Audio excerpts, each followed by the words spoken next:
This program features live coverage of an African safari and may include animal kills and carcasses. Viewer discretion is advised. Good morning, everybody, and welcome to today's Sunrise Safari. Now, first things first, my name is Lauren, and on camera I do have Mr. Senzo with me today. So, we're out early this morning, and I do first have to tell you about all the events from yesterday. So yesterday was a busy day in terms of the animal kingdom around here. There was a lot happening, and we did have a rehearsal last night, and it continued to get more and more exciting. So for those who were watching the show yesterday, you may know we did have Kuchava, the leopard, around, who made a kill, a warthog kill, I believe. That was with Tristan, and Jamie did have some cheetah. So we're in the area where the cheetah were. We've got our lights on this now just to give us a little bit more light, but the sun is coming up to try and see if we can spot the cheetah again. And Mr. Tingana was seen around Treehouse. So if we don't have any luck, we will head in that direction. And Miss Tandy and Miss Tlalamba were seen just at the southern boundary. I saw a lot of hyena action last night on the rehearsal as well. So much is happening. We're going to try and search for all these things this morning. So before I forget, don't forget to send in your questions and comments using the hashtag SafariLive on Twitter, or of course on the YouTube chat stream. So I think it's about 26 degrees Celsius, 79 degrees Fahrenheit this morning, but it's already starting to feel really sticky in the air. So I think it's going to be another really humid and hot day, maybe even with the potential of some rains. So let's see what the day brings. We're searching all the open areas this morning because that is where the cheetah like to be. They prefer much open areas. That's not to say they won't go into the thickets or the vegetation, but they do prefer to be out in the open plains. Now, we don't know if they're still here. A lot can happen overnight if you're an animal in the bush. So we hope that we can still track some of these amazing animals that we saw last night. Oh, hello, Mr. Wildebeest. Shall we say good morning to the wildebeest? Oh, he is walking off into the vegetation there. Can we catch him, Sens? Yeah. I don't think he's had his coffee yet. There we go. Good morning, Mr. Wildebeest. There's actually some impala in the background as well. So, while we continue our search for all these many numerous things on our to-do list, let's throw you all the way up to Kenya in the Masai Mara to say good morning to Isaac.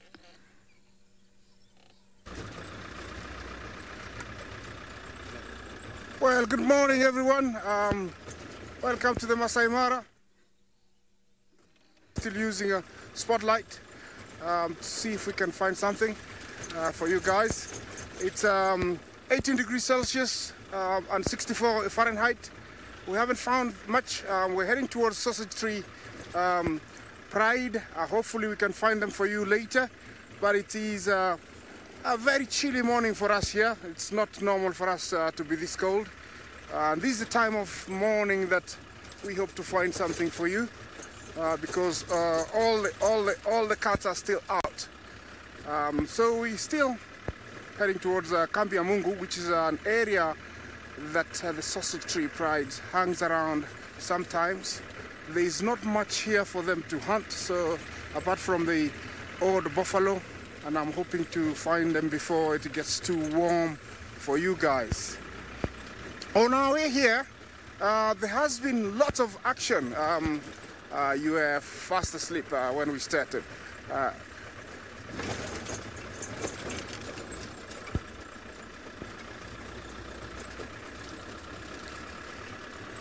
Sorry, I'm having an issue with my earpiece. I can't hear much of this distortion. I cannot hear much what you said, Kirsty.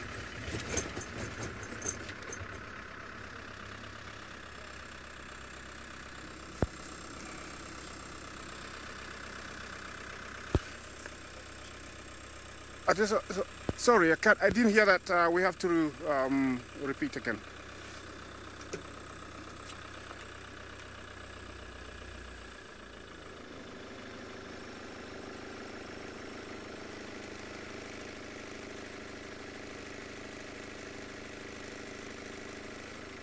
James, thank you for asking that. Well, this is the kind of area that they hang around. We do have a lot of birds of prey in this area, and that's one of them that we find around this area, and others. So I'm hoping to find you one later on when it warms up and we can see further. But at the moment it's still quite dark, as you can see. I can't see. If I switch this off and switch my light off, my light's off, you can tell, you know, how dark it is. It's still quite dark. We're using our infrared camera to see, you know, around, see how dark it is out there. But from here, because it's light further south, we're gonna take you down to Tristan, who's having a nice walk early in the morning, and we'll catch you down the road. Indeed, we are much further south than where Isaac is at the moment, and, well, we're on our two legs as we begin our morning's walk on what can only be described as a rather steamy start to the day. And I mean that quite literally, because every single window, piece of glass, or anything else that is around is steaming up completely. It's so humid this morning, and so we've been struggling with even the camera lens to get it right. But as Isaac said, my name is Tristan on camera. I've got Jandre. It's going to snow. Hello, Jandre. Welcome back onto camera. So Jandre has been back onto the camera for... When was the last time you were on camera, Jandre? A while ago. Yeah, he's trying to think, but a while ago. Just careful, there's a big bush behind you. But nice to have Jandre out on walk. He's always really fun to have around on walk itself, so should be a good one. Hopefully you guys will have fun with us. We're going to, as always now at this time of the year, concentrate a lot on the smaller things. Try and see what epic little insects we can find, and anything else that really has kind of popped up after rain and then warm weather like we've had now. So I'm hoping that it's going to be a good morning for all of those kind of things. Now, apparently I am out of sync, which means that my audio and me are not connected, which is a weird thought. But we're trying to do some new configurations. Obviously we're still testing the Joburg FC, and so, or Johannesburg FC should I say, and so there's a few little teething issues. Now it's just fixed apparently. You see, Kirsty, I just wished it, and like that, and I'm fixed. Anyway, you can see what's quite nice actually this morning in quarantine is that it is a little bit of a kind of hazy start. There's a bit of cloud in the distance, and it's been quite dark, so we, couldn't really get out too much earlier than what we are now. But you can see there's a beautiful amount of antelope that are on quarantine, and it looks so pretty at this time of the morning when you come out and you get these herds of impalas and nyalas that kind of drift along in the open areas before it gets hot. It really is very pretty, and I still want to see a big herd of impala like what we see here now, kind of through that yellow flower field, if we want to call it that, so where all that puncture vine / devil thorn is. That would be so pretty just to kind of have them moving around within that. Now, the plan, other than just the insects and stuff, is that I saw some tracks for ellies, and so we might see if we can try and track them down. I just want to check how fresh they are. I was driving at the time from Ingers to DRC, and it was quite dark, so I couldn't see if they were the freshest of ellie tracks. But given that we were doing some FLIR stuff until about 10 o'clock last night, there was no elephant tracks there at all, so it's got to be between 10 o'clock and 4:30, so I'm sure they're somewhere around. Good. Now while we carry on, I believe that Lauren is spending time with one of Gregory's family members.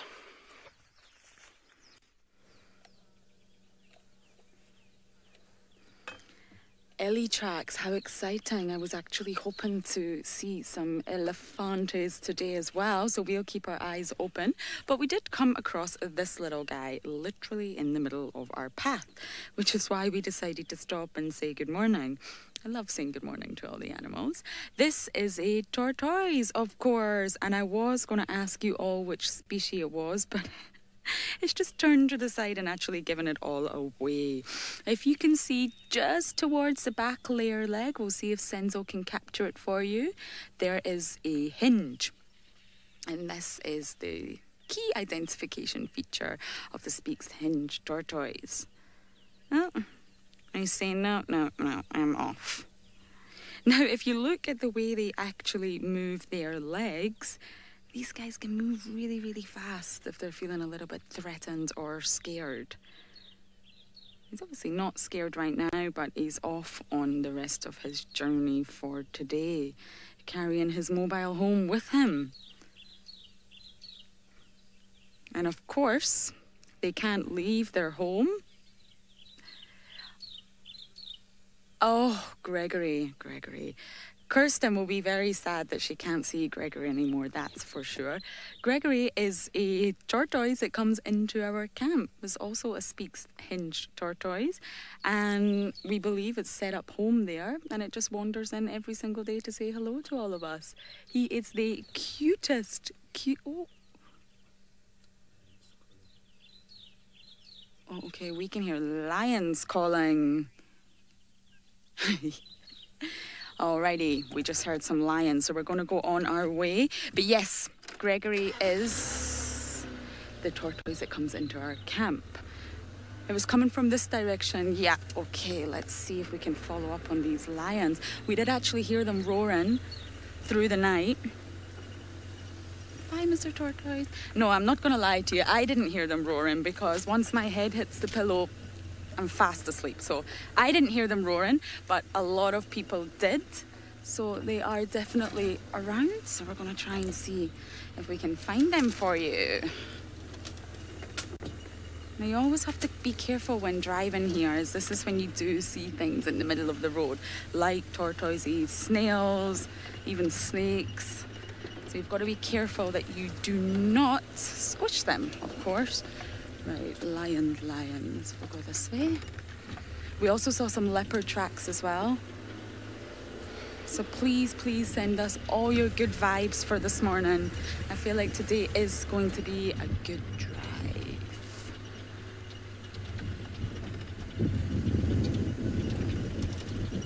Sometimes here you'll find there's absolutely nothing around. Sometimes there's everything, so it's just a case of finding it. I'm just going to slow down and see if we can hear anything again.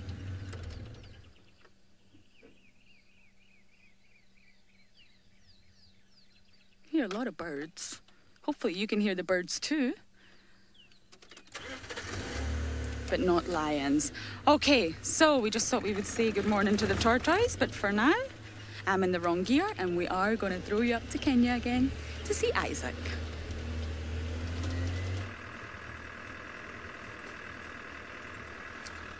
Welcome once again.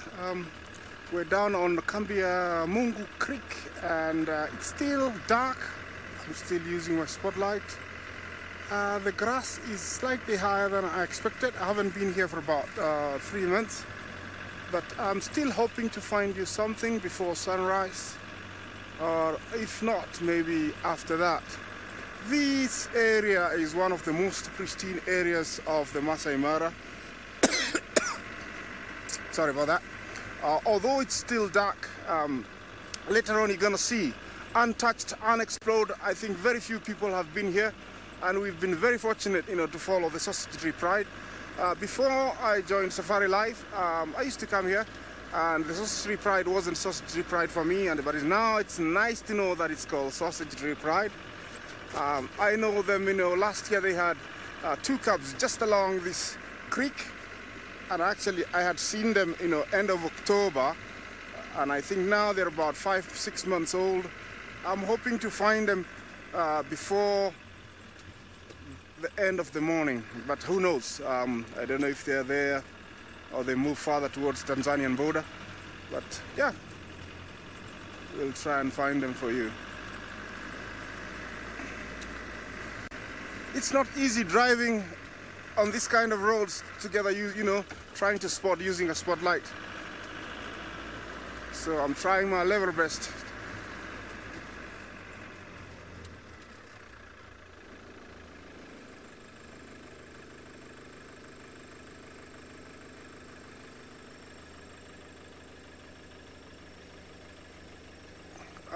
I think there was a question about, this grass wasn't eaten much. I would explain to you, that the wildebeest move around, and this year they stayed here for quite a while. We did have some fire here, not far from here, that ate away most of the grass, but the wildebeest didn't stay here for very long. They left towards Tanzania quite early, so they didn't eat much of the grass as it's supposed to be. But still, other sides they did do, the damage of eating all the grass. But around here, they did eat much. Okay, let's take you back to Tristan, who's having fun down there, and I will catch you again as I continue in the adventure of looking for our sausage tree pride. We are indeed, Isaac. We're having lots of fun this morning, and these two little young males, well, they're also having fun. They're busy posturing at one another and play fighting, and so much so that they didn't even see us coming. It's the closest that I've been to impalas in a very long time on foot. We eventually ended up probably about, what do you say, Andre, 15 meters from where they were, and they didn't even notice us because they were too busy actually play fighting with one another. So we're going to try and see if they'll just kind of keep doing it, and we'll try and get a little bit closer to where they are. Now there is quite a big herd here. Obviously it's the same herd that we saw when we started, but for some reason these two boys are so busy kind of fighting with one another and playing that they actually aren't really realizing that there's two people walking right near them. And you can see why they get killed by leopards during the time of the rut, because when they get like this, and I mean this is just play fighting at the moment, it's not the serious rut that we kind of often refer to.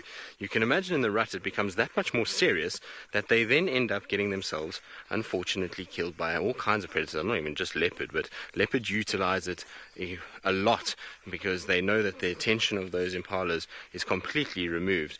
Now they've stopped play fighting for now and have joined the rest of the herd, so it wouldn't be really possible to approach them any further than where we are now, because the rest of the herd would start to spook, and that would mean that everybody else would start running. But I always find it's a test to try and get anywhere near impalas. They generally are quite sort of aware animals. They know that their life depends on it. They need to be able to hear and see and smell very well, otherwise life is going to be quite short. And so if there's a big herd like this, your chances of getting anywhere near them is almost zero. But if you've got two youngsters that are messing around, well, they don't really notice what they're doing, and it can be much easier to kind of get right up close to where they are. And they're such beautiful creatures that actually seeing them on foot is quite pleasant. You can see they're still pushing each other around. Now those two youngsters that we saw that were fighting, those are males that are not going to participate even in this year's rut. So remember, the rut will start around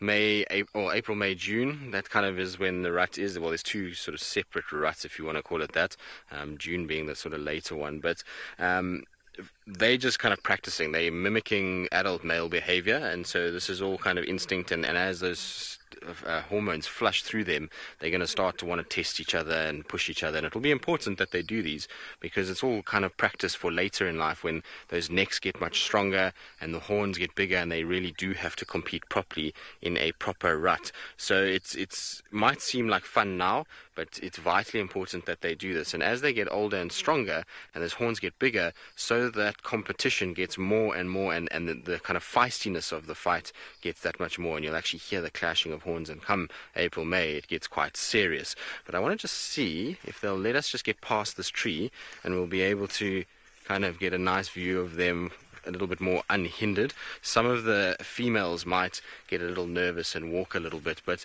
the boys, well, if they're playing, then sometimes they'll just sit dead still and let us get fairly close. So far so good. We're just trying to use this big tree on our left. Obviously the amount of noise that I'm making by talking is probably not helping our cause, but anyway, there they are. Hello everybody. Oh, looking quite wonderful. Now they really have kind of, their condition has gotten much, much better as all these rains have arrived, and we found that the grasses have started to grow and the leaves have come out, and impalas, being a mixed feeder, generally will hold condition much longer than many of the other animals, and the reason for that is because they can find food in a lot more places than, let's say, something like a wildebeest that is only a grazer or a buffalo. So these guys are able to kind of browse off the trees or graze off the grass, and no matter what time of year are able to find some semblance of nutrition.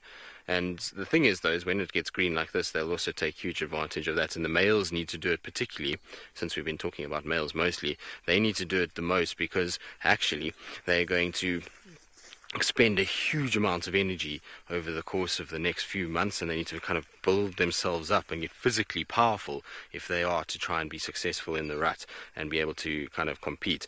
What amazes me with those ruts is that most of those males, even though they spend all this time feeding, getting strong, getting powerful, they're only going to probably be a dominant impala for probably 3 to 4 days, and then they're overthrown by another one, which is crazy when you think about it. When you think about lion and leopard and the way they go about territorial kind of disputes and how long they hold territory for, it's absolutely amazing that this animal only has that short life or short sort of territorial cycle, and then it gets spat out and can go and feed for a little bit and then try and recompete once again to become one of the more dominant ones. But I think they're going to probably move off and start feeding up back towards quarantine. It's still quite dingy light, and so I'm sure they'd rather be in the open than in any sort of thicket just yet, until such time as the sun gets a little bit brighter. So, Dory, indeed, I mean, you obviously were watching around the times when, you know, we had that really bad drought in 2016, and then the tannin poisonings were so kind of horrific, and that, you know, it's so nice to see the animals that are looking so much better, and in particular even the buffalo. You know, we've seen a few little herds coming through, and they all look a million times better than what they did in 2016, and it was a tough time to watch what was going on at that stage. You know, when buffalo were kind of dropping at every moment and every opportunity, it was really not very nice at all, and seeing kind of animals just dying from starvation and then the tannin poison that they got afterwards was very, very kind of difficult. But anyway, these, I suppose, not really only tannin poisoning. That wasn't the only kind of cause of it. Obviously, the drought had significantly weakened them, and then that supply of tannins and nutrients just upset the stomach, and diarrhea was a cause actually of a lot of the buffalo dying. But anyway, we're going to leave these guys here and let them carry on with their morning. I don't want to spook them too much. You actually heard an alarm call just now. That alarm call was just because they spotted us, and they just like, oh, hang on, who is that that's walking around, and making sure that everybody just gets their heads on a swivel, so that if there's anything around, they don't get too kind of caught out. Good. We're going to carry on. We're going to head southwards. We're going to go see if maybe Tundi and Tlalamba and Ellie's and any small things are around. And while we do that, let's head back to Lauren and see if those lions have been roaring once again.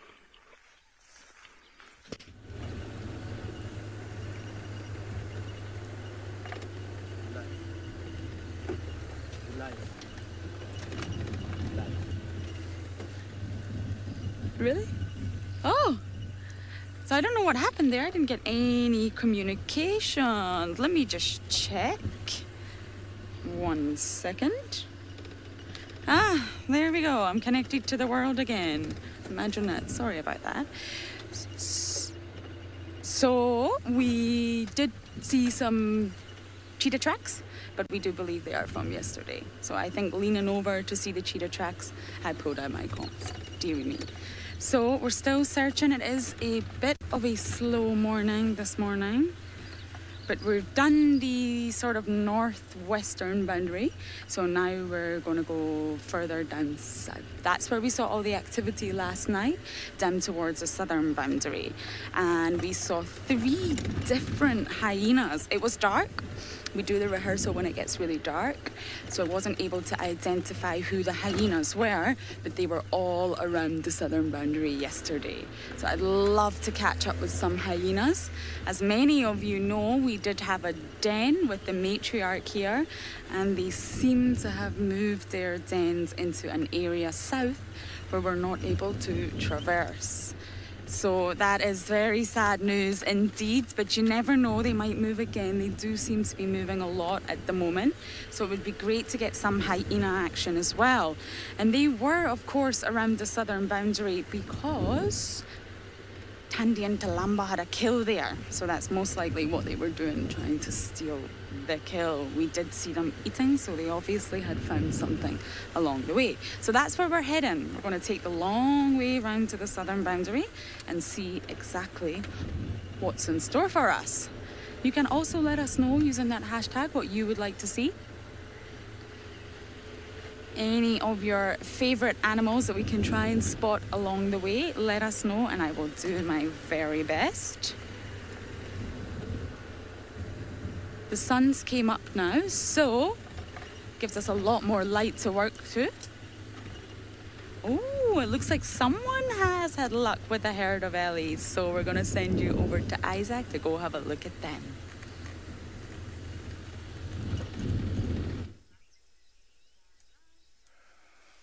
Welcome again to the Masai Mara, and we just came across this beautiful family of elephants, quite a distance away from where we started very early in the morning.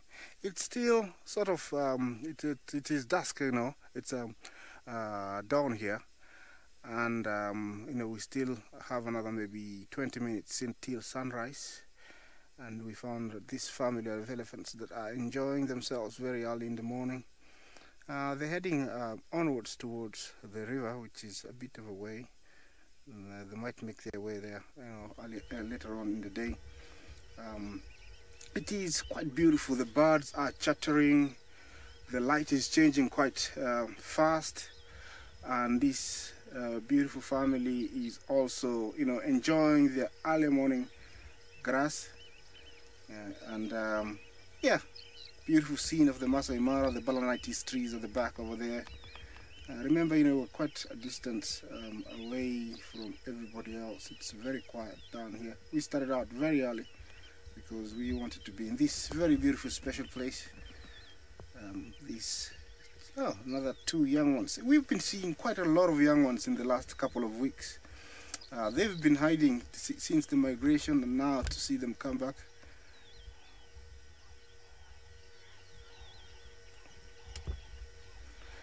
Chef, what is the lifespan of an elephant? An elephant's lifespan is up to 65 to 70 years.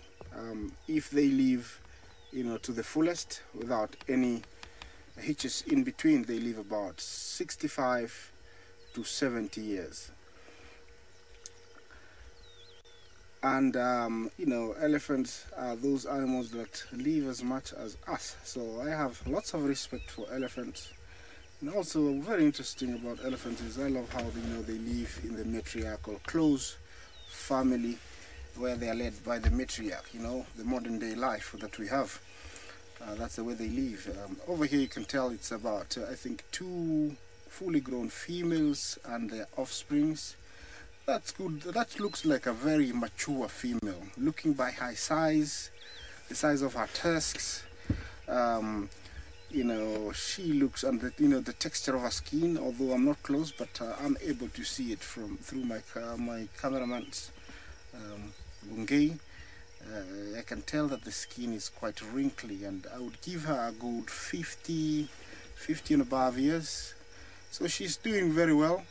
Remember, elephants have got no enemies apart from human is the biggest enemy.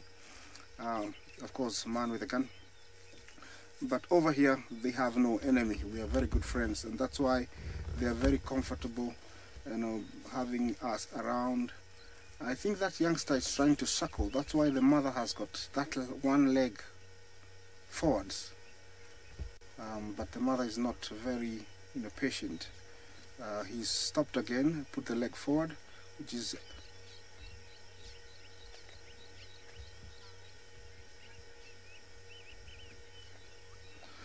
Winton, you ask, where do the elephants hide during the migration? They actually don't hide. I would say, you know, it's such a big animal, you know, to hide, but they do move, you know, northwards to areas where the wildebeest don't get to, and there's enough grazing land towards Aitong Hills, towards Lemek.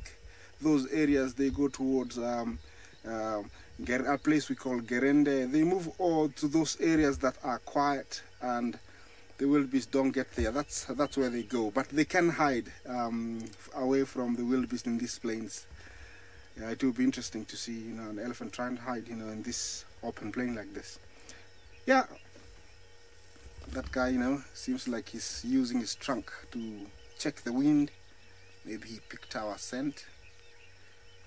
Young ones are usually very curious.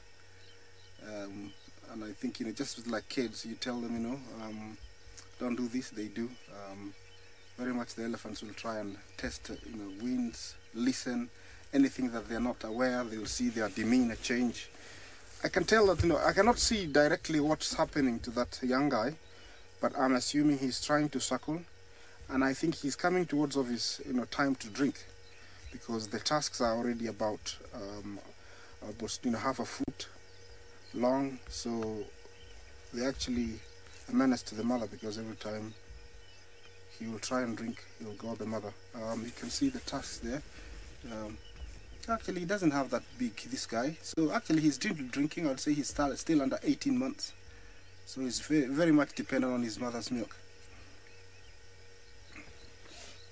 Yeah, he's gonna try and drink from the left-hand side. Yeah, he wants to. You know, he wants to drink.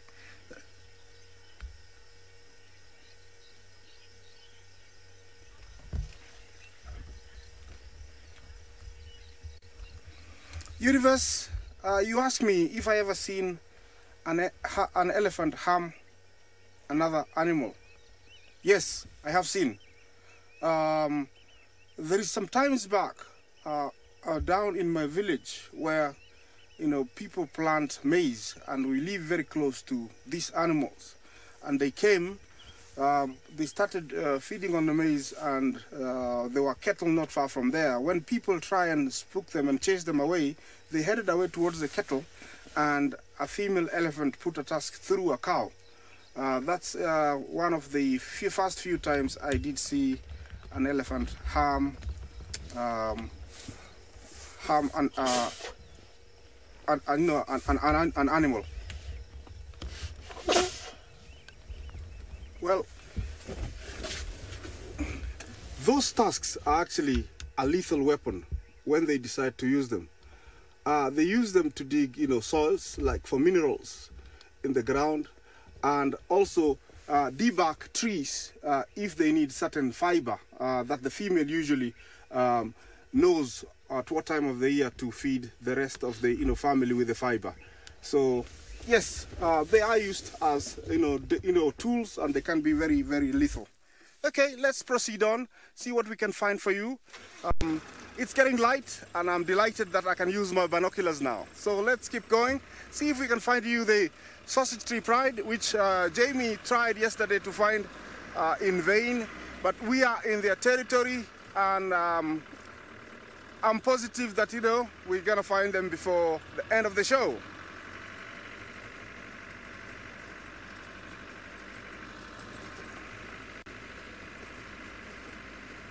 Also, these to our right here is a perfect habitat for a leopard. So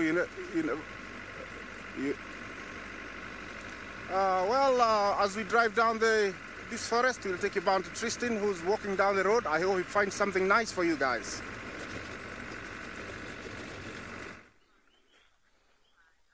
We are walking, and we are having a wonderful walk. We're chatting about all things in the past. We're talking about Gari Dam and how full it was, and the Mopojos and all kinds of other random things as we were going along, and then we bumped into a giraffe that is, as you can see, very much alert and very much aware that we are here. There's in no way that we would have been able to hide from this giraffe. We came off the dam wall, and the road was right here, and kind of there he was. And so the thing with giraffe is that very seldom are you going to be able to approach with any sort of stealth. They are incredibly good with being able to spot things. It's obviously one of their kind of unique factors. Being so tall, they're able to see what's around, you know, as Brent Leo Smith would say, keeping those heads on swivels and being able to see if there's any sign of predators that are around. And especially if things like lions are calling, these guys will have to be very aware of what's going on. Now, during the course of the last few minutes, we have heard lions calling, and it sounds like maybe just inside Buffelshoek, but definitely coming towards the Buffelshoek boundary, kind of Gowrie Cutline area, which is directly kind of north of where this giraffe currently is standing right now. And so that would make sense as to why it's still very alert. It would have heard those lions and would be very careful of what's going on. And so, you know, we're going to try and head in that direction, give Lauren a hand and help her. It sounds like females. It doesn't sound like the Avoca boys, and it sounds more like contact calling than full-blooded roars. And so I'm hoping that we'll get lucky. Now, Jandre, we're going to test you, see if we can get these monarchs that are flying around. We've been so devoid of butterflies that it would be really nice to get some monarchs on camera. It's been a long time since I've actually even spoken about monarchs, which is quite nice. But you can see this is what we call an African monarch, a brightly colored butterfly with those oranges and blacks and whites, and those are all there basically to signal to people, or to predators, should I say, not people, that these guys are toxic. They are not butterflies that you would want to mess with. When they are in their caterpillar stage, the host plant that they feed off will contain toxins, and they will sequester the toxins from that host plant, and therefore when they are adults assume that toxicity, which means that they are warning everybody, don't come and eat me, don't even try. And it's a good thing to have that aposematic coloration, because it will stop birds and various other different types of animals that might go after them from even just injuring them. So even if they taste foul, they don't really want to be bitten for the animal to then find out they're not nice tasting morsel, and so they'll rather show the coloration to show, hang on, I'm not something that needs to be eaten. Now these guys are really, really interesting butterflies. Their mating kind of procedure is what amazes me, is they practice what is called stupefying. So what these guys will do is that they have little spots basically on their wings called androconia spots, and they will use their legs to be able to scrape through them and gather up a substance that is on there, which they basically sprinkle on the female. That then acts as almost like a date rape drug, and it will essentially knock that female out or stupefy her, and she will then be clasped, and he will mate with her before he will then place her back down on a plant, and she'll wake up from that whole scenario. So it's not a very exciting thing if you're a female monarch, but if you're a male monarch, well, it gets the job done, and he is able to then reproduce with them. And it's really, really kind of an interesting tactic that they use. As far as I know, there's very few other butterflies that use that same ability and then use that same practice in order to mate. It's a pretty crazy thing, but there's lots of them actually here. They're all congregating in this area. So we've got this one that's on the sand, and then there's another one. Wait, just hold on. Listen. Can you hear that? Lions are calling. Sounds like just to our north here. You can hear a bird. There's a lion that's calling right to our north. It's probably, I would say, maybe just inside Djuma. It's going to be interesting. We're going to try and see if we can get there. I think it's going to be touch and go as to whether it's on the Buffelshoek side or the Djuma side, but it's definitely not far from where we are right now. So we're going to leave our Jerry the giraffe and our monarchs, and we're going to head straight through the block quickly and try and see if we can catch up. It sounds like females. It doesn't sound like males at all. So I wonder if these are not some members of the Nkahuma pride that were mating that are now trying to get back with the rest of the pride. The problem is the rest of the pride is all the way inside the Manyeleti, as far as we know. 10 lions were reported to be seen in the southern portion of the Manyeleti, which I would imagine is them, given the kind of movement that we saw. And the last time we saw them was on Sandy Patch, and from Sandy Patch they would have gone north. But we're going to try to get through there. Now, I believe a lot of you are rooting for us to find lions on foot. It'd be nice if we did. Finding lions on foot is always an exhilarating experience, and something that, a lot of people would be quite fearful of, but if done right, can actually be an amazing kind of thing. So hopefully we'll get it right. We're certainly going to try. Now, Herbie's leading the charge as normal. He's walking with pace. When Herbie decides that there is potential to find an animal on foot, he gets fast forward. Anyway, we're going to keep going up this hill. We're going to try and get to that sort of boundary as quick as we can. In the meantime, back to Lauren to see where she is and if she's close by.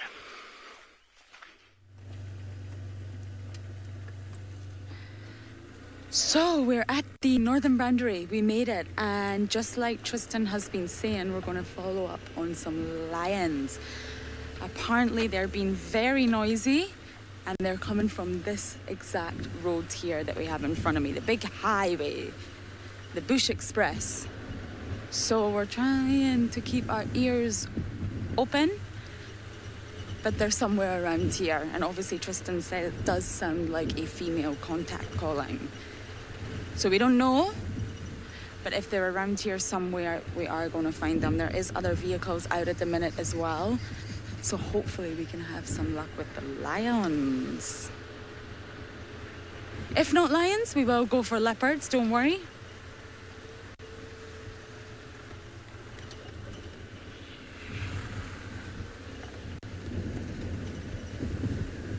Can you hear anything, Sans? Ah, okay. Can you hear anything? No, lions? No, me neither. So we're going to stop, we're going to turn off the vehicle, and we're going to go over to Isaac, who actually does have a lion.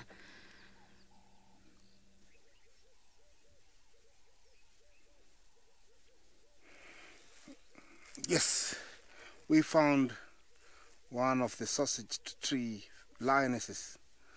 We were just looking at an eagle on top of a tree, and she just popped out of the bush. I think if we didn't stop for the bird, we could have missed her. She walked down the road, then turned to my right, and now she's headed straight towards the bushes. She looks like she's suckling, and I understand she's one of the sausage tree lionesses that was seen looking for somewhere to give birth. So I'm hoping it's her. She's disappeared off into the grass there, and I'm gonna go backwards and follow, and actually I'm gonna go back a little bit and then turn to my left and follow that little creek upwards, and hopefully she can show us where the cubs are. It's such a beautiful way to start the morning. I was hoping to find her, and now we found her. So let's see where she can lead us.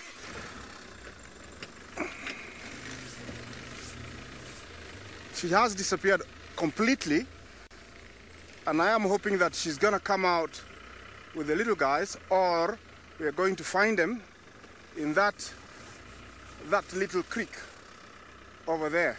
Actually, she's come across the other side, and I can see her walking across, so we're gonna follow her.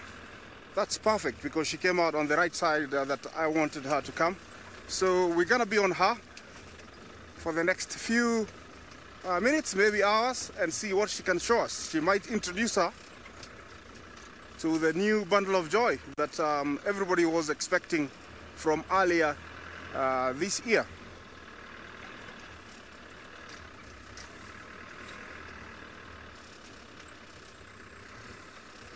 I think if I had come here 5 minutes later,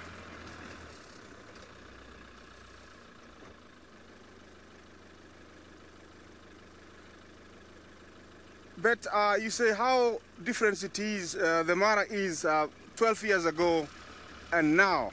I could say, there's less trees, there's more trucks, that they, because there's more tourists coming in here, there's more lodges. And also there is fewer villages around the conservancy areas. I see more elephants, I see more lions, so there's quite a bit of difference. In general, it hasn't changed much, but yeah, those changes are there.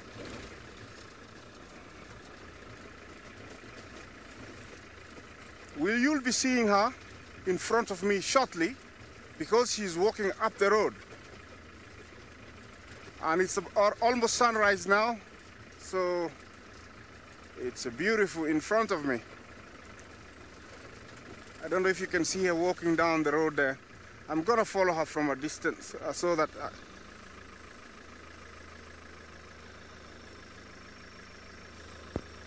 yeah, you see how she stopped.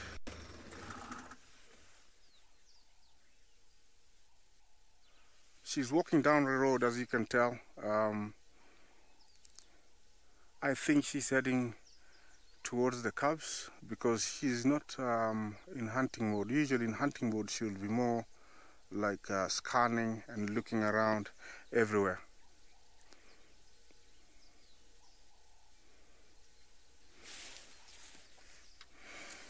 Well, we're gonna change from infrared to normal light soon, and as you can see now it's nice and light, so we can use the proper lighting now.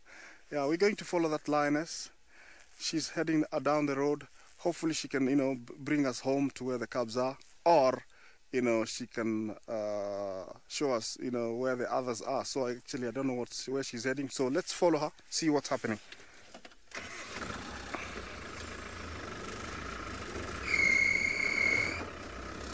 Excuse me, my fan belt. I don't know for how long she's been walking, but definitely she's on a mission.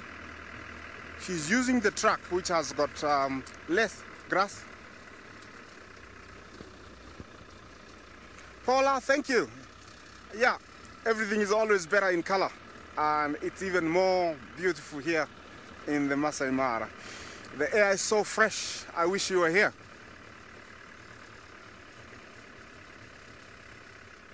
Definitely she's on a mission. Walking down the road like this, there's less stress, there's less dew, she uses less energy, so it's an advantage actually for her to walk down the track. Yeah, and yeah, we're going to continue following her. Let's give her a distance and see how far she's gonna take us, but definitely she's going somewhere.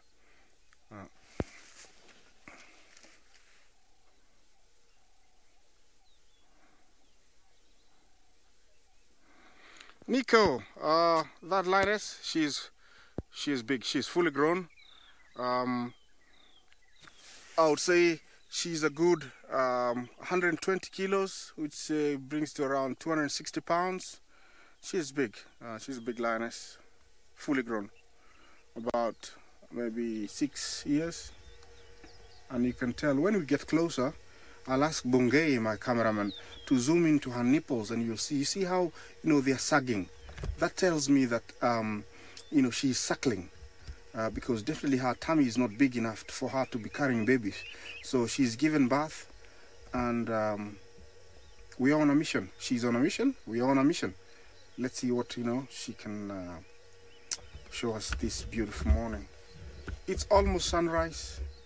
Anytime soon the sun is gonna pop to her right, just above her, and it's so beautiful here. Yeah, you can hear the birds chirping. Very beautiful, fresh air. Look at that. Yeah, wonders of Masai Mara. Yes, we can hear the ring-necked dove to my left.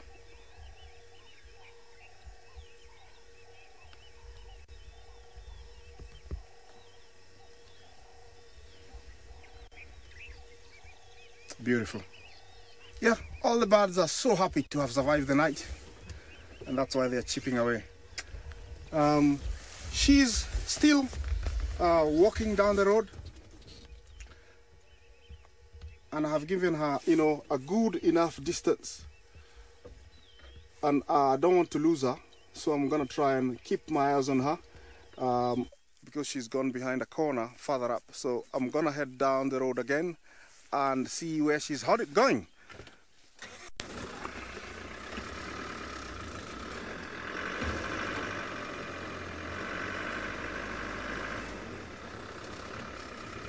Well, I lost her, but I know she's somewhere up the road. I'm gonna try and find her again. If she goes down the gully, we'll just follow her close to the gully and hope she can come out.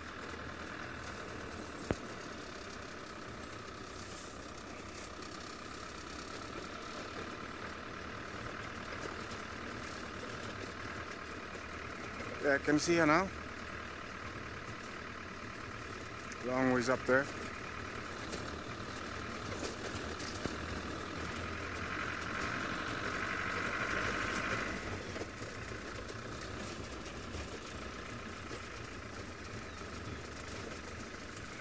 okay, as I found her, and I understand Tristan is also looking for lions. Good luck, Tristan. I hope you find some, because I already am rested. I'm gonna follow this lioness.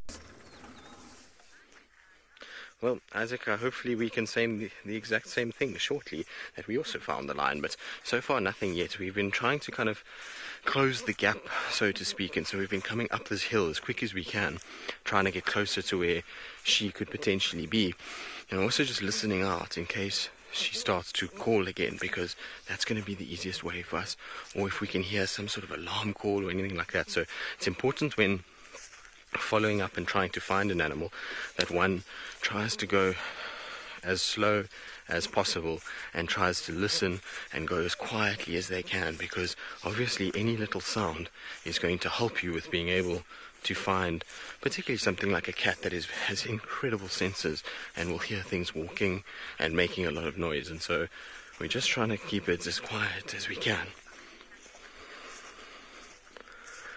So Asia, how many cats can actually roar? Well, those that are all part of the Panthera genus. So tigers, lion, leopard, jaguar. Am I missing any? No, that's them. So it's the 4 of them that are the ones that can roar. The rest are felines, and that's part of the classification between felines and Panthera, is that the ability to roar puts them into that classification. But I will tell you one thing, is that it is seriously steamy out here today. Jean-Andre was complaining that he was a bit sweaty, and he said to me that he was going to take his clothes off and walk around without any clothes on, which we declined and shut down in the space of about 2 seconds. We decided that that was not a good idea. Exactly. We're trying to find a lioness, not chase her away, Jean-Andre. So let's keep the clothes on for all of our sakes. He's just laughing behind the camera there.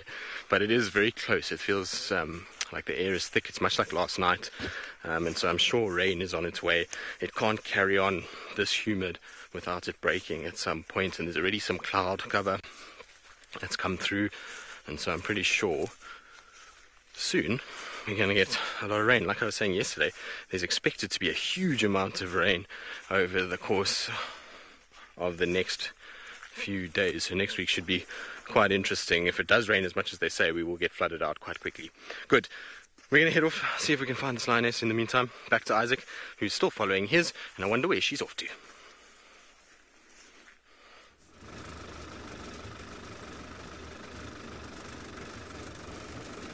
Welcome back again. Remember the temperatures here about 18 degrees Celsius and about 64 degrees Fahrenheit. We're in chase of this beautiful lioness in front of me. We've been following her for the last about 20 minutes, and she's still down the road.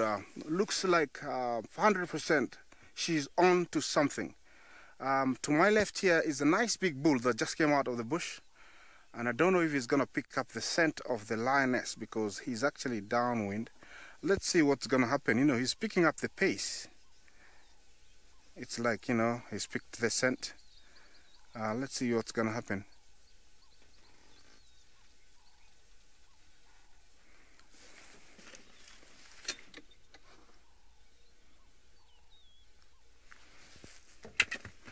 Actually, yes, it does look like it lost a bit of its trunk, but it has healed and looks like it's on to something. It's still using it, so it hasn't affected it at all.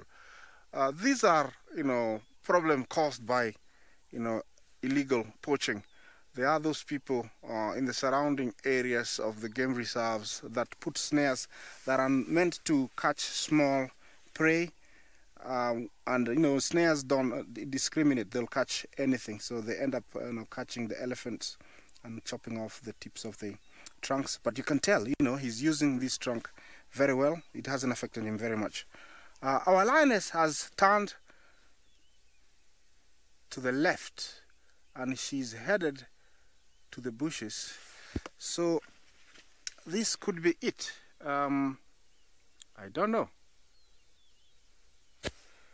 I see her all the way down there heading into the bushes. Let me see what's gonna happen. I'm about 300 feet away.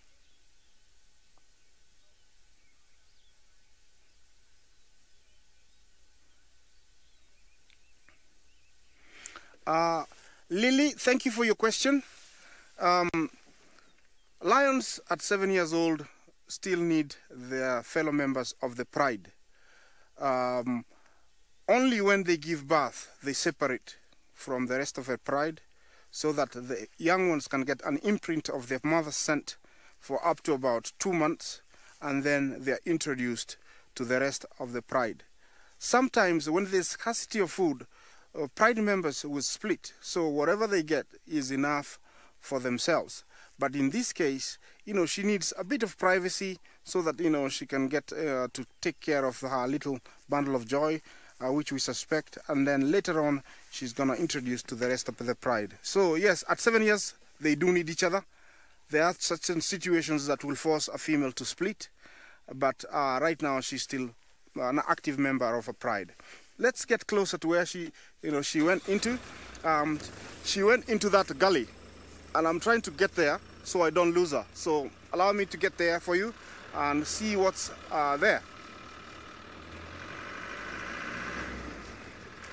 Looks like it's going to be a very, very, very hot day later on, but at the moment it's nice and cool. Perfect weather for being out here looking at this beautiful place.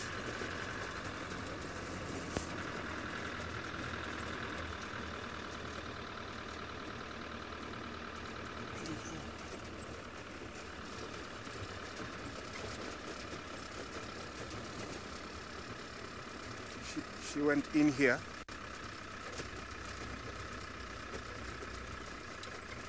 So I don't know what we're gonna get. Okay, while I look at her, let me take you back to Lauren, who's driving. Good luck, Lauren. Yep. So on our search, we're still looking for the lions. We did come across this Cape turtle dove.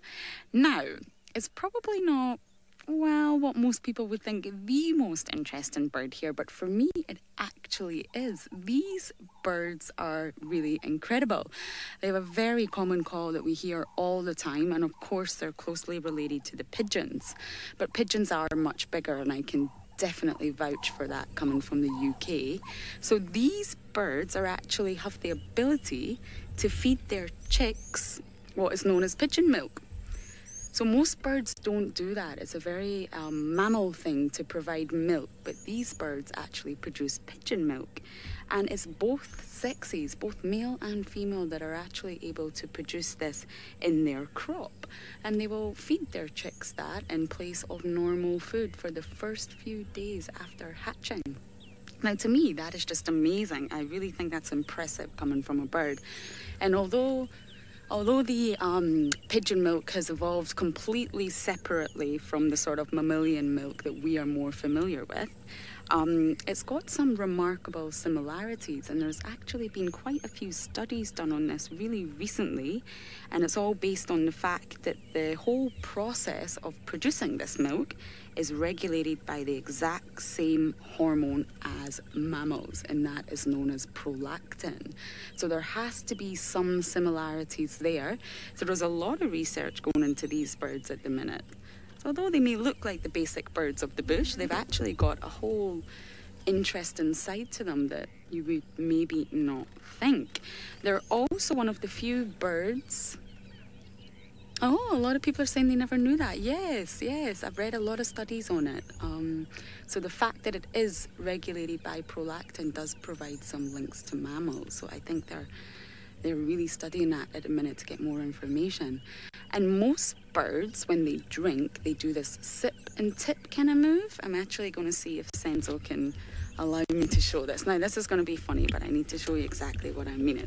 So most birds, when they drink, do a sip and then a tip. Sip, tip.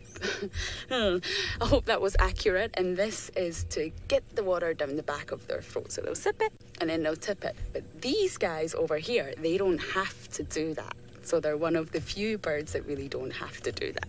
So there we go. Senzo's loving my sip and tip move. So you're quite impressive, Mr. Cape Turtle Dove. There's actually another dove calling in the distance. It's a very iconic call. Cuckoo, cuckoo, cuckoo, cuckoo. That's kind of how they sound. I'm not the best at the bird calls yet. But what an impressive little bird you are. So I just thought I would show you that and share some information with you. But for now, we are going to continue our search because we do know the lions are somewhere. We just got to locate them. But don't worry, we will definitely find something.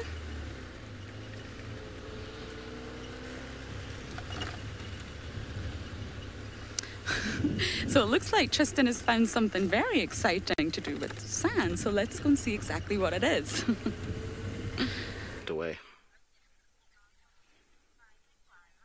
Indeed, very, very exciting. It might not look like anything because to most people that will just look like a whole bunch of dirt that's been piled up against a bit of grass, but this particular track is something that we don't see often here at all. It's a very, very special track. So essentially what we have, and we'll use this to start with so that we can kind of show you, but you've got a toe that's coming up here, another toe in the front, and then a toe on the side with a very rounded back pad. And so that tells you already that it can't be the one species that we get here, but the other one. So this is for a black rhino, which is not something that we see tracks for very often at all. It's something that is very rare in this part of the world. In the Mara, obviously, you see them quite a bit, but here in Djuma, you don't see them often. And I was actually talking about this, I don't even know, maybe yesterday, the day before, how we haven't been seeing tracks for black rhino, and there, lo and behold, is a track for a black rhino. Now, this particular animal probably was scent marking and scraping, and that's why you've got this movement of soil up against this bush, and then it stood on it as it's left. But it's a really cool kind of sign to see, and you might think, well, what's the difference between this obscure kind of marking and a white rhino? Now, if I had to have a white rhino here, firstly, the size of this. Now, if you look here, you can see my hand in relation to that. It's almost the same size as my hand. If I actually put it inside there, it's pretty much the exact same size. So it would be for a young male. You'll find big adult males would be slightly larger than this, but the back pad is what really helps you here, is that this back pad is completely rounded off. And so how I like to think of it is that rounded kind of formation on the back is very much like when you have the B for black rhino, so it's a kind of round letter, and whereas the white rhinos, well, they have the W. Now the W doesn't always show very well, but generally what you would get, and if it was this track was a white rhino, you would get a slight kind of, I'm just trying to get a little sort of V shape like that into the track. That would say more white rhino than black rhino. And also the size of this track, if this was a white rhino, it would generally be accompanied by another individual. But very cool sign to see. It's like I said, it's not something we expect when we're out here. We obviously see a lot of tracks for white rhinos, but black rhinos you do not see very often. Now it must have been early last night. I don't think it was too kind of early this morning. There is obviously soil here that you can see is still dark in coloration and hasn't actually dried at all, whereas which would indicate that it was during the course of the night. But the edges of this track have already hardened quite a bit, so I would imagine that it was kind of early evening, or sort of on the other side of midnight than this morning. But really kind of epic sign, and I wonder if it's the same kind of black rhino that moves through here. We often find tracks for a young male, but very, very cool to see. Not something we get to see all that often. Hopefully we might find a midden somewhere where he's defecated, because that's really interesting, because you can tell the difference between black and white rhinos, obviously just from their dung, because of their different sort of behavior. The black rhino will have browse, and so sticks and leaves, whereas the white rhino obviously grass from being a grazer. But cool, anyway, heads off in that direction. So we're not going to trail it at this stage, and obviously we can't show it on camera, and so it was just more for an educational purpose for you guys to understand tracks of black and white rhinos. Now, since we've been standing here which has been not that long. We've been trying to listen out, trying to hear maybe that lion will call once again, but nothing. It's been dead quiet. We heard some other lions calling way off in the Manyaleti, but we haven't heard anything from this lioness. So either she's decided to stop calling and lie down, or maybe they've been able to kind of join up and they're no longer calling. But we'll try and carry on. I know a lot of you are saying you've been hearing contact calls on the dam cam. I'm pretty sure it's the same calls we're hearing. The dam cam from where we are is basically back the way we've just come, so it's very, very close. It's not far at all, and so I wouldn't be surprised in the least if you were hearing these contact calls.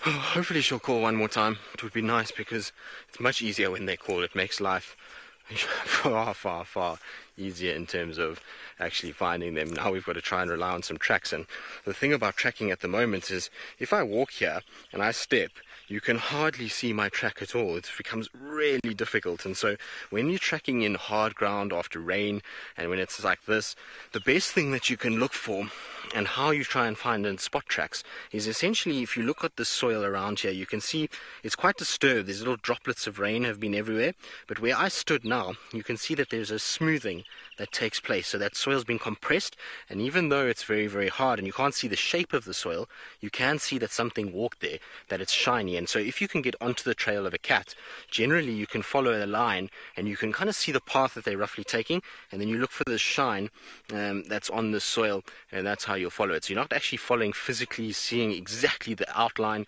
A lot about tracking is not following a perfect leopard print or lion print or anything.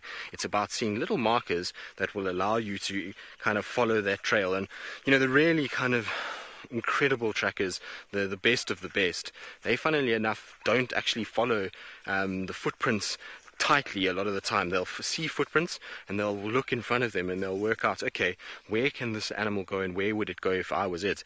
And they're able to then figure out pathways through, and a lot of the time they'll cut straight through somewhere knowing that this animal will get to another point, and they get there and those tracks are already there. So they can cut down a lot of time by doing that, and that's why they're very successful in finding animals. If you track print for print, 1A is it's very difficult, and 2 takes a lot longer.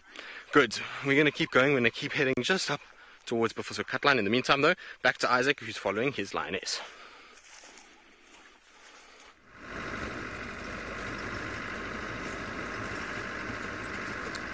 Well done, Tristan, on your finding tracks that you haven't seen back there in a while.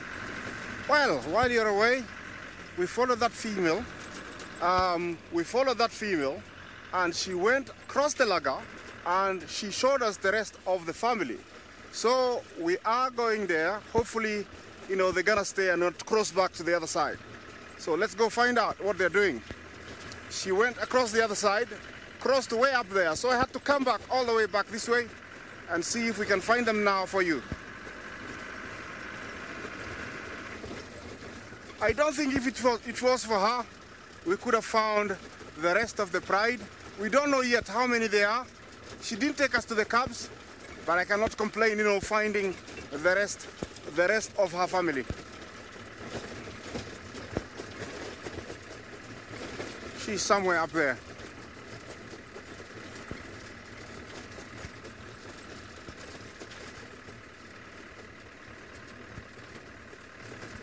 Yeah, over there I can see them. Yeah, there's one that's seated up. The rest could be on the ground over there.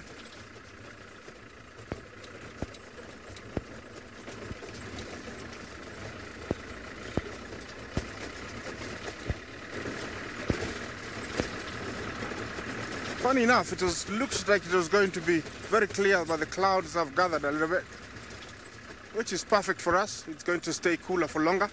Ah, here they are. Looks like two.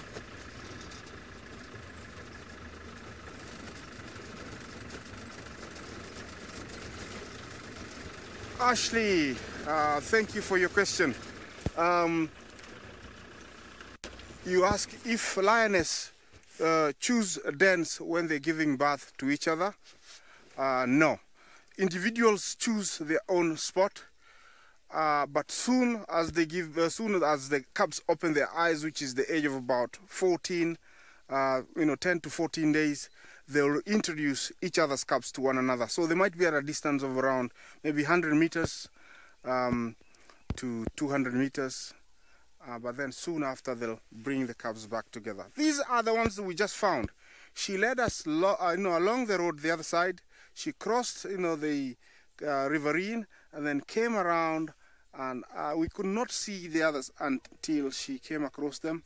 They greeted each other from a distance, and you can tell she's still looking for something. There she is. This is the one that we followed for a bit. And this is the mission she was on, I think, looking for her fellow Pride members. That's a beautiful shot. I can't complain, seeing this every day. It's always nice to have this kind of experiences. She's keenly looking around. You can tell, she's not thin, she's not skinny. Very, very, very healthy. And with her sharp sense of sight, she can see over 2 miles from where we are. So she's keenly looking, scanning maybe for something to go for. She looks like she hasn't eaten for at least 3 days, so it's about time for her to go for something, because she needs to produce milk for the newly borns, which I think 100% she does have cubs somewhere, which is the next mission for us the next coming days. We're gonna stick around here and see what's gonna happen.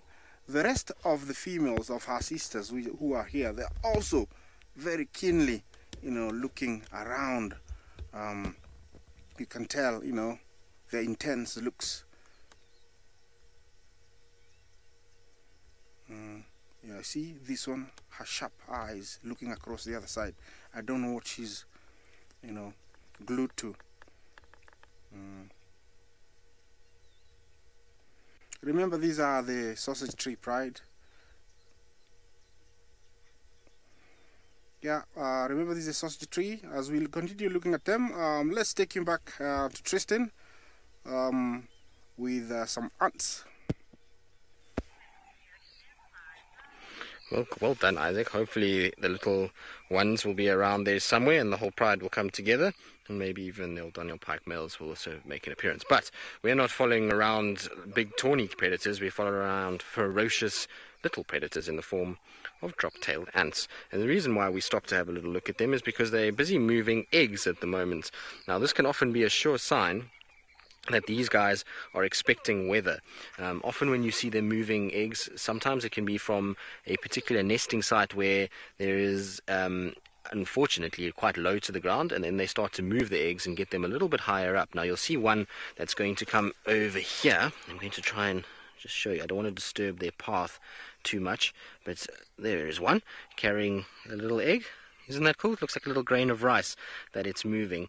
Now they'll be feverishly working to go back and forth, and they do that with the utmost care that they don't damage those little ones. It's amazing to kind of watch these guys. They've got these incredible mandibles that can tear apart all sort of kinds of prey animals, but when it comes to carrying little young, much like lions, they can be incredibly gentle and they can move those eggs without having any problem. And they'll all work cooperatively, even though a lot of these ants are not going to be reproductive in any way. They're going to still help with kind of moving it back and forth and then securing the nest and making sure that these guys all survive. It's an incredible thing to watch when ants do this, and like I say, when you see a lot of activity, it can be indicative of rain that's coming. Now of course we don't want to disturb them, so we're just going to step over, because I've seen something else here that I wanted just to have a little look at. What is that? Sorry, Jean-Andre, I'm being intrigued. What is this now? Looks like the carapace for a dung beetle, but it's gone all soft, which is super weird. It's obviously decayed right down, but you can see it's kind of, this is basically the head would have been in front here, and then this is the wing split that comes back. Is that what it is, Jean-Andre? I think that's what it is. It certainly looks, yes, it's definitely a beetle. You can see the underside. Obviously the legs would have attached here, but I'm just trying to see what, I mean, it looks very dung beetle-ish, but why is it in such poor shape is the question. Interesting. Inside there you can see is completely kind of devoid of anything. I mean, that would have happened quite quickly. That would have been where all the soft bits are, and so that decays fast. But what intrigues me is why it's so white and kind of pliable. It's very, very soft. You see if I push? It's not at all like a normal insect exoskeleton. It must have been lying in water, I would imagine, and that's what's caused it to be soft. Is there water here? No, there isn't. That's super weird. Normally when you find exoskeletons, they become brittle, but not soft like this, which is quite strange. And like I said, there's a definite kind of staining that's taken place. So either the entire kind of exoskeleton was buried and the sun has bleached it, or it has been lying in water, and that's why we've got this. But I mean, we haven't had that much water around, particularly in the spot that I'm standing, for that to happen, which is really quite crazy. Indeed, Linda, a mystery. I'm not sure really what has happened to this poor little beetle, what it's been doing. I like when there's bush mysteries. Bush mysteries are always nice. I suppose where I am standing is a little bit of a low-lying kind of section, and so maybe water developed here for a little bit and then just kind of sat in it. The other thing that we've got over here, which is quite cool, is we've also got the exoskeleton of a millipede. Now, if you find a lot of these in one place, so that's one ring of a millipede, and then there'll be lots of rings all together that form the body. But if you find a lot of these in one place, particularly under a rock or under a log or any sort of bark that's been lying on the ground, then be very careful where you put your hands, because this is often an indication, if you find a lot of them, that there is a scorpion nearby. Scorpions love millipedes, particularly Episticanthus liverpes. They will go after these kind of guys quite regularly, and you'll find a lot of them wherever they like to hide out. You'll find a lot of these little rings like this. The other thing that you will see this in is civet dung, particularly at this time of the year. The civets will often eat these guys and be able to process it. And I say process because millipedes contain very small traces of cyanide in them, which makes them obviously dangerous to, well, not dangerous, but I suppose distasteful to eat to a number of different animals and things that don't, and a lot of animals will avoid them. But for some reason, scorpions and millipedes can kind of cope with it and are able to digest it and metabolize it without having any ill effects. The other animal that utilizes millipedes, and you'll sometimes find this crushed kind of little exoskeletons, is wild dogs. Now you might think to me, well, what would a wild dog do with a millipede? No, they do not put them on their back and ride around with them. Basically they, and I've seen this a few times and I have no idea why, and there's nobody can really tell me why, but essentially they go and they bite the millipede, and so they'll crunch it up a little bit, then they drop it on the ground, and then they roll in it, and they kind of, I don't know why, I don't know if it's maybe there's a certain scent on it, maybe it helps with prevention of certain parasites, I'm not sure, but I've seen it a few times of them chomping on millipedes and then rolling in it, and then leaving the poor crushed millipede on the road, which is really interesting. So they don't actually eat it, they just utilize it for seemingly a scent purpose, which is quite strange. But anyway, well, there's all kinds of decay here. It's horrible. It's just like this little insect and animal graveyard, because there's also a snail shell that's buried very deep inside here. I don't think I'm going to be able to get it out. I'm trying to see if it will come out, but maybe just, no, it's too far in, I'm afraid. We can just get little pieces of it. So there we go. There's a little land snail shell. You can see this is very old. It's gone completely white. On the inside there is probably a good idea. You can also see that it's gone white and has been buried. So it's like a little treasure chest, this. I feel like I've stumbled upon a mass grave for animals, which is, I'm not sure if I quite like it or not. I think it's quite sad to see so many different things that are dead. At least the ants have got live ones that are running around in this area, and they're kind of keeping those safe, so we won't have too much of an issue. Right, let's carry on. Let's try and see if we can find anything for this lioness. Still no some more audio, so I think that she must have started to lie up in this kind of humid weather. Anyway, we're going to carry on. In the meantime, back to Isaac, who's still with the sausage tree pride, and like I say, I hope the little ones appear soon.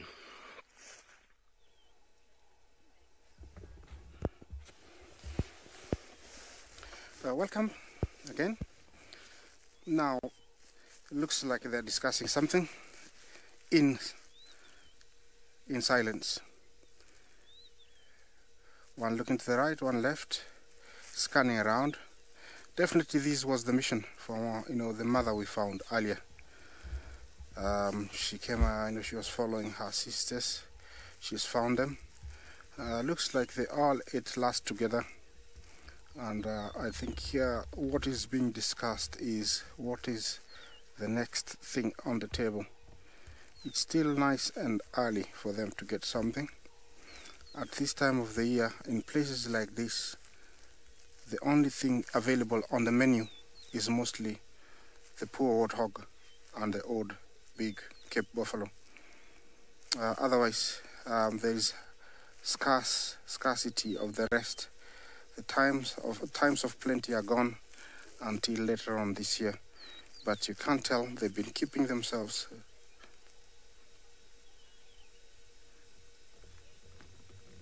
Edward, you ask, how often do lions hunt?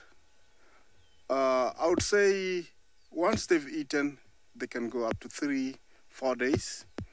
But very much like a domestic cat, if something goes in front of them or something runs blindly towards them, they will utilize that chance and kill it. So I would still say they'll go for 3 to 5 days if there's nothing to go for. But if there's plenty, if there's something passing by where they are, they will go for something every day. It doesn't mean that a cat is full, that it won't eat. It will eat. The same female that headed here earlier has decided to walk towards the creek. So I don't know what is the next mission here. If I look closely at her, no, sorry, that's a different one. That one doesn't look like she's suckling. Oh dear, she's sniffing that mound. I don't know if there is a warthog hole. So it's warthog on the menu. Let's see. You see, that behavior tells me that she's sniffing. She can pick up a scent. They are better at smelling more than us. There is something that she is trying to investigate. Oh, she's gonna feed on some bit of grass. That is a behavior associated with most felines or canids, where they feed on this grass to help them, regurgitate the hairballs. All the skins that eat from different animals cannot be digested by the acids in their bellies, so they have to regurgitate them, and every now and then, so that they can throw them out, they have to feed on green plants, especially grass. There is something she's looking for there. The other sister is joining. I don't know what's gonna transpire over here, because I'm not sure what is around that termite mound, but let's see. Maybe they were sticking out this termite mound from earlier on, and now they've decided on plan B, which I don't know if they're gonna dig it out, if they're gonna try and scare the warthog out. But to start with, I don't know if there's a warthog hole. I'm just guessing. But definitely there is something they're trying to pick up the scent. You see those noses raised up.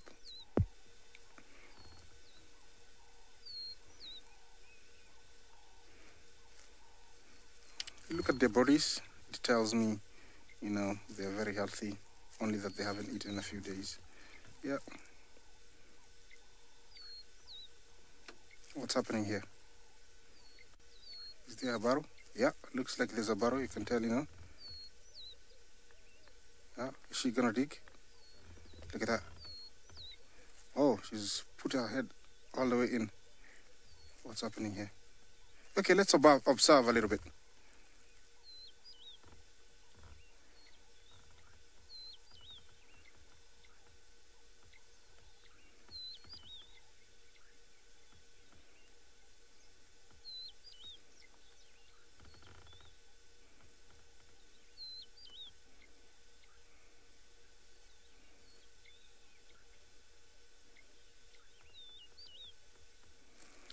Vegas, did you say they're playful? At this time, no. They are playful when they want to, but right now I think they are on serious business. They haven't eaten for a while, and looks like it's time of desperation. Digging, a warthog out means that they know things are getting worse. So whatever is there has to be taken care of, or whatever is around has to be utilized for them to keep them going. To keep them going. Yeah, that's the female. That looked like she's got cubs. You can tell her mammary glands. You see how they've got milk. I think there's a burrow, and she's digging for warthog. That's the only thing that could go in a burrow, and the only thing that they could go for. Wow, this is a beautiful scene. Her sister sniffing the tree back there. Okay, let's continue watching and see what's gonna happen. Remember to join us live on #SafariLive. If you just joined us, we started out very early in search of these lionesses, and I'm so happy that we found them. Looks like they're on to something, and we're gonna continue watching them and hopefully see what they're up to in the next few hours.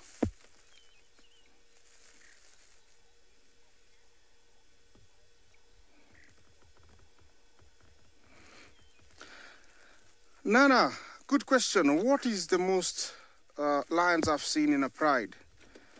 I must say that there used to be a pride called Sun River Pride. There were 40. The biggest pride I've seen is the Sun River Pride. There were 40 in a pride, and they had 5 males. We call them the 5 brothers, and about 20 females, and the rest were all cubs. It was actually a scary pride to be around, because when you looked everywhere, there were lions. Even I, as a guide, I felt a little bit at the edge sometimes. So, 40 is the biggest, and that's, I think, is the most you can find in Mara Serengeti.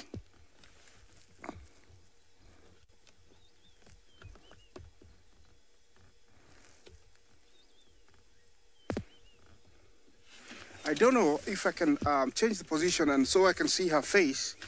So I'm gonna move down a little bit so I can see her from the other side. You can tell, her sister is up and she's heading towards her. So let me go down a little bit. Okay, just before I drive off, I'm gonna link you back to Tristan, who's looking for animals. Good luck. So an update. Yes, we have been everywhere. Not everywhere, but we have been a lot of roads, and we still can't pinpoint exactly where these lions are. So we went all the way along the northern boundary and came in onto Central and had a little look at the area where the dam cam is, because we heard reports that there was contact calls coming from there. Bear with me while they're here. Come in. So we checked all down there and nothing. So we're going all the way up to Buffalo's Hook Dam, and we're going to check and see what is there. There's been hippo tracks all the way along. I don't know what this hippo is up to, but we seem to be right behind the hippo's tracks. So we're going to hopefully maybe see the hippo, and there was elephant tracks too.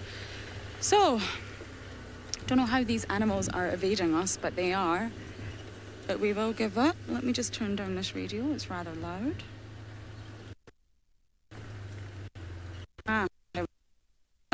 So yes, we're on our way to Buffalo's Hook Dam. Can you repeat that, Kirsten? Which animal is the rarest? I think that was part of the question.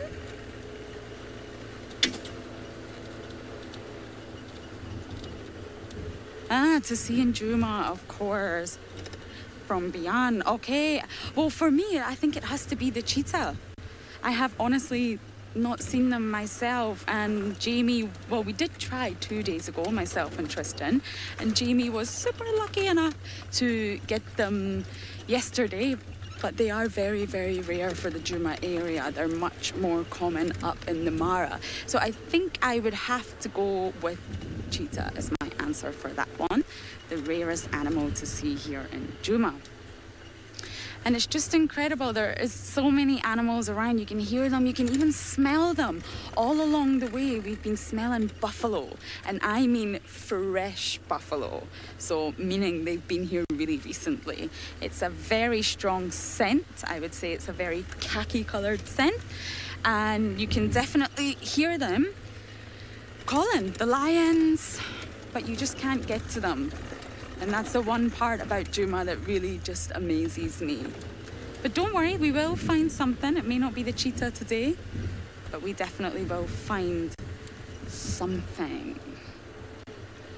And it was elephants I was after this morning. Senzo's got his fingers crossed. Have you got your toes crossed as well, Senzo? Yes. Okay. But Isaac is having much more luck than me up in the Mara with his lions. So let's go and see what they're up to now.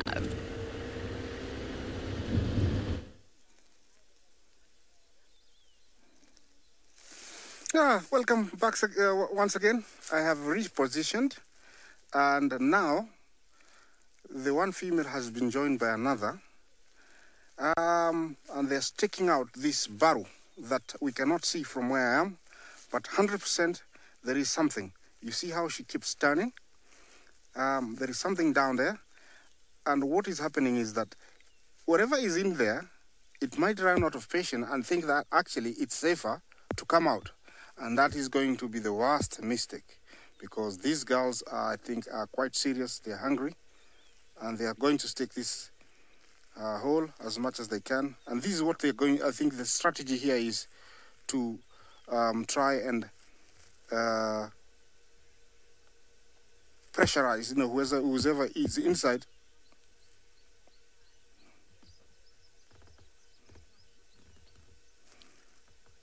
Connie, they can, but it's too risky.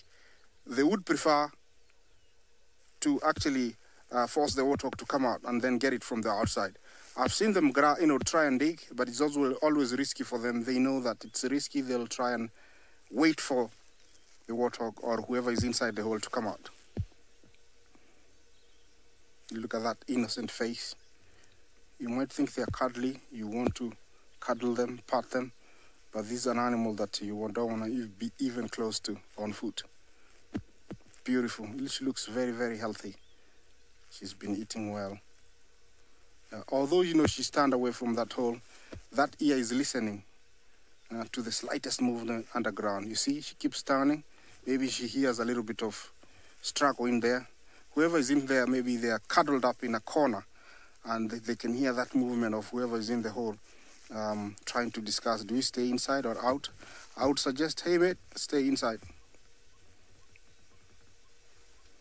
Stay inside. See, there was something. Okay.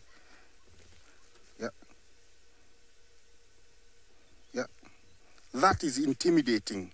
Trying to force whoever is inside to, to say, we're coming for you, come out.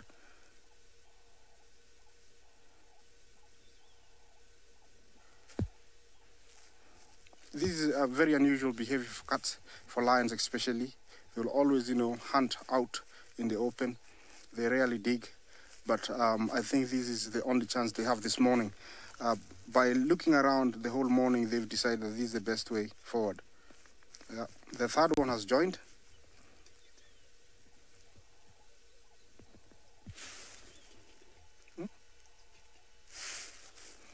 Ha! Look at that. Yeah, that is Kinky Tail. You see that? From the sausage tree pride. Yeah, nice to see her. Yeah. Yeah. So actually, that proves to me that this is 100% the sausage tree females. And they are on a mission.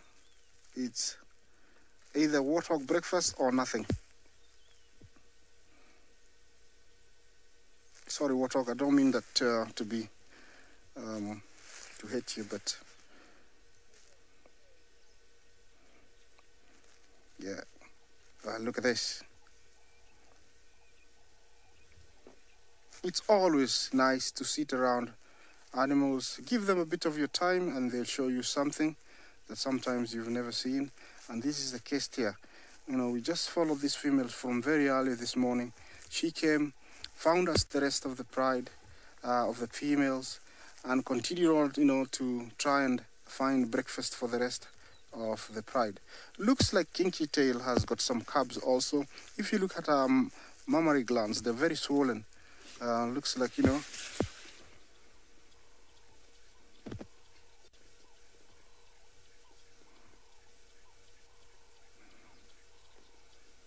sorry, Casti, I didn't get you.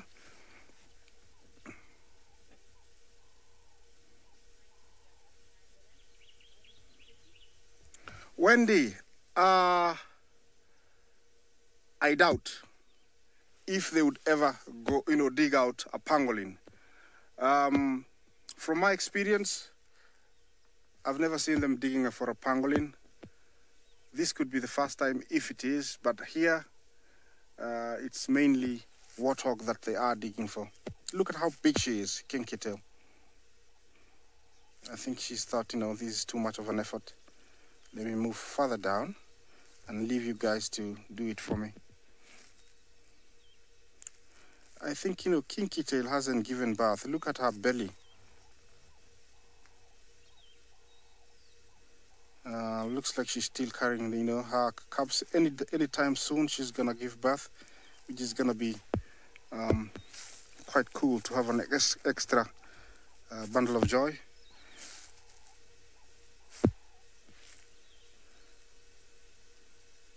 I think the situation here is very undecided. I mean, there is something definitely inside that hole, but they don't know what to do with it. They are hoping that it's gonna get impatient and come out, and that's the worst mistake whoever's in there is gonna make. Look at that. Yeah, every time you see her moving, it means maybe she's had a movement inside, and she's trying to, you know, pressurize, you know, pressurize whoever is inside there to think that it's safer to be out. I can't see the opening. It could be, you know, too small for her to put her head in, but at the same time, it's very risky for her to go in. You know, if it's a big warthog with those big tusks coming out at 60 kilometers an hour, it can inflict a serious injury to the lioness, and with cubs, I don't think it's the right time for her to get an injury.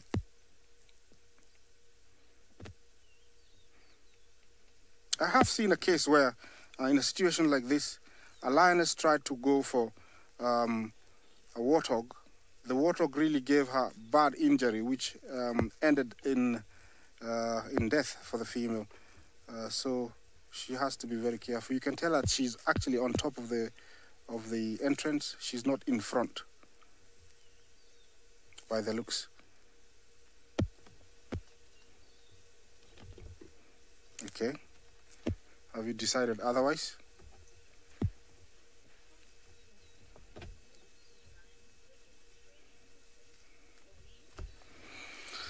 Louis, thank you for your comment. It's a very rare.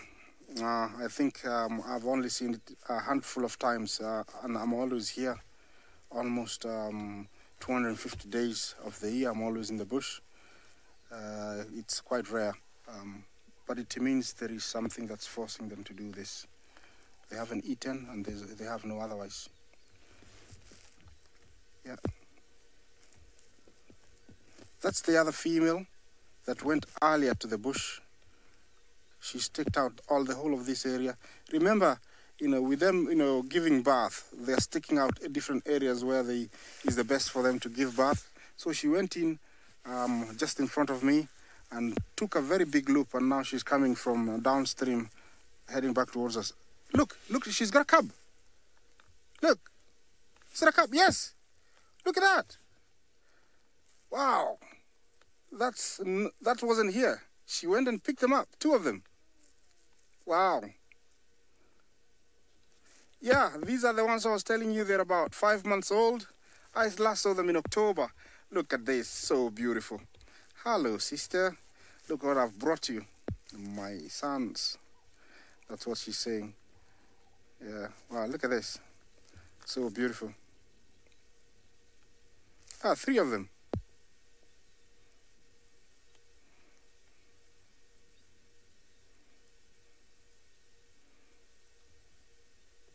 So, yeah, she definitely was on a mission. She went to the bush, walked around 100 meters down, made a very big loop, and now she's come out with the 3 cubs. Beautiful. These cubs are about 5 months, and although they are eating meat, they are drinking also. And I'm sure, you know, they might end up asking for a little bit of milk, which she doesn't have.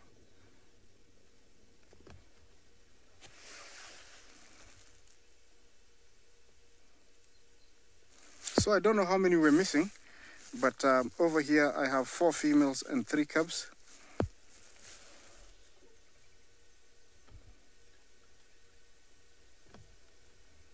It's unfortunate that there isn't much around here, which means they'll have to move on to a different area.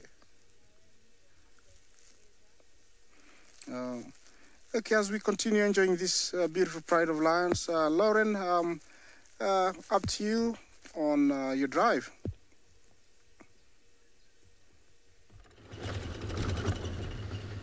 We found the elephants. Actually, you can see their track marks everywhere. They are in the thicket over there. So we're not actually going to be able to get a clear view of them right now, but that's exactly what we're going to try and do for you. We're going to keep heading to the dam, and I have a funny feeling they are moving in that direction. Now, they are in the thicket, and at the moment it's just not worth trying to drive in to get closer to them. For some reason, the elephants, or a few herds that we've came across, appear really agitated at the moment, especially the mothers and the matriarchs, the females mainly. And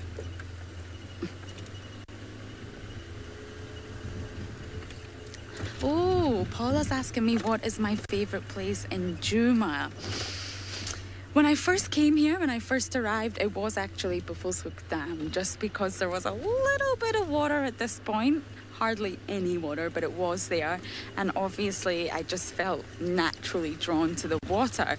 But now that I've been here some time, and water is everywhere now, I think I would have to say now, maybe Twin Dams down there. I like going down there. But to be honest, there's so many different areas that are amazing and lots happening in all these different areas. But I think Twin Dams and Buffelshoek Dams are one of my favourite places to be in Juma. But thanks, Paula. So regarding the elephants, like I said, we've noticed that they've been a little bit agitated, and I personally believe it could be because there's a lot of predators around at the minute, and most of the herds have got young baby elephants with them. A lot of them do have, and of course the mothers and all the females are fiercely protective over these babies. And also the whole landscape has changed, so it's much more easier for a predator to hide now in amongst the thickets and the grass, which of course we know because we can't find them. So I feel like the elephants are a little bit agitated.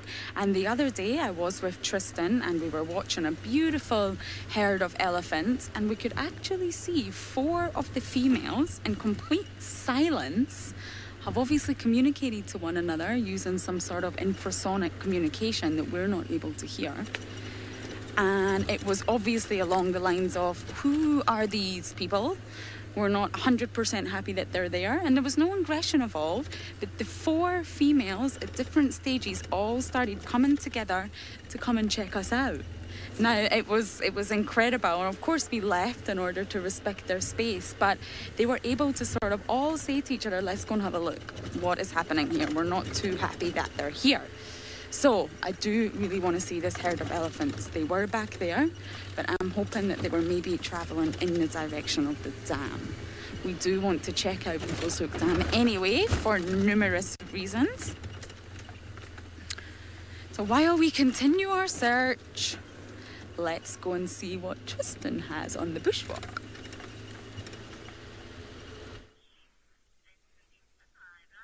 Well, good luck, Lauren. Hopefully you'll have more luck than us. Unfortunately, I think that lioness may be just north of the boundary, and so we didn't get any luck with tracks, and unfortunately didn't find it. But what we did find is one of my favorite little animals, which is a flower mantis. I love these little guys. They're so cool, and this particular one is posing as nicely as one could ever wish for. Unfortunately, there is so much wind today. It's all of a sudden the weather has changed quite a bit. We've got cloud coming in, a lot of wind that's blowing, and it's making it very tricky for us to keep this little one straight. I'm trying to hold the plant because otherwise Jean-Andre would have no chance, and even then, and I believe it's Jean-Andre that is shaking, actually, is what Kirsty is saying. So Jean-Andre is laughing because he does not like that at all. He says that's not the case. It's probably me that's got the shakes. It's an awkward position that we're kind of holding it in. But you can see it's having a little groom. It's enjoying having a little clean and getting those legs in good shape. And I love these little guys. In the height of summer, Jean-Andre and I were just saying that you find them all over the place. And now I'm blocking the little bit of sunlight that there actually is. Delightful. Jean-Andre, let's turn it slightly and see if we can get some nice sunlight on there. There we go. That's a bit better. Very pretty, though. You see all those little markings? Now, Isabella, you say good camouflage. It is very good camouflage that they've got. It's probably perfect for their surroundings. They'll often have little mottled bits of greens and pinks and all kinds of things in there that just blends in with the different types of plants that they like to be on. The little white marking there, probably, in all kind of honesty, could indicate maybe it's, you know, some sections of flower that they like to sit on, also to maybe try to find each other. I'm not 100% sure why they would have that marking. Sorry, I had a fly that was landing on my nose, and no one likes a fly on the nose, but there we go. Absolutely beautiful. You can see why it's called a praying mantis when it holds its forelegs like that. J Computer, you say poor thing looks like it's in an earthquake. I'm just going to stop holding it for a second and see if now that the wind is just all of a sudden kind of slowed down, and I'm also just going to move so that I'm out the way, but you'll see now there's going to be quite a bit of wind that's going to move the poor little thing around, and it's going to test Jean-Andre a little bit. But I love their eyes as well, the way their eyes are turn up towards the corners and make a little point. There's some serious yoga going on there as well.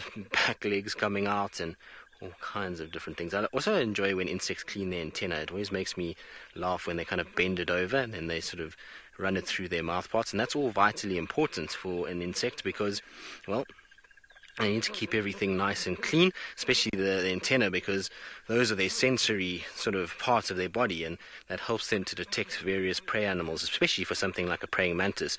They're going to be hunting things like flies and various other little insects, soft-bodied insects. Shame, this poor thing is being blown around by the wind. And soft-bodied insects, and so, you know, if its antenna are not picking up very well, it's going to go a bit hungry, and so it's important that they try and stay as kind of alert as possible. But isn't it cool? I think they're awesome. It's very cool. Such pretty little things as well. And in terms of size, this little mantis is probably no bigger than a thumbnail. Oh, that's why it's being blown around the way that it is. Shame, Jean-Andre. Sorry, buddy. It's getting a bit hammered there. You can see how the wind is kind of moving and the plant is going all over. Tuti, you say it looks like a leafy dragon? It does, doesn't it? It looks exactly like a little dragon. I absolutely love these little guys. I think they are super cool, and especially when they're on little plants like this. It's amazing how well they can actually camouflage. You've got to really kind of look out when you're walking for these guys, because often you can just walk right past them without even knowing. Now, this particular one is fairly small. You do get bigger ones than this. You get the one that's got like a little target on its back, so the eye-flowered mantis. Those guys get almost the size of a thumb, and they can be really, really cool.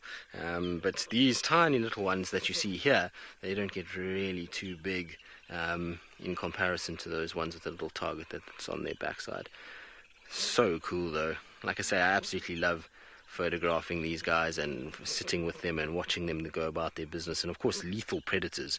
Everybody always kind of looks at them as cute, but they are seriously designed to kill, and they will grab all kinds of different food items quite regularly. Good. Chandra, your legs asleep yet? Yes. Chandra is in a very compromised position. He's not going to be able to stand up, and so while we try to get him back up again, let's send you across to Lauren, who's now arrived at Buffelshoek Dam.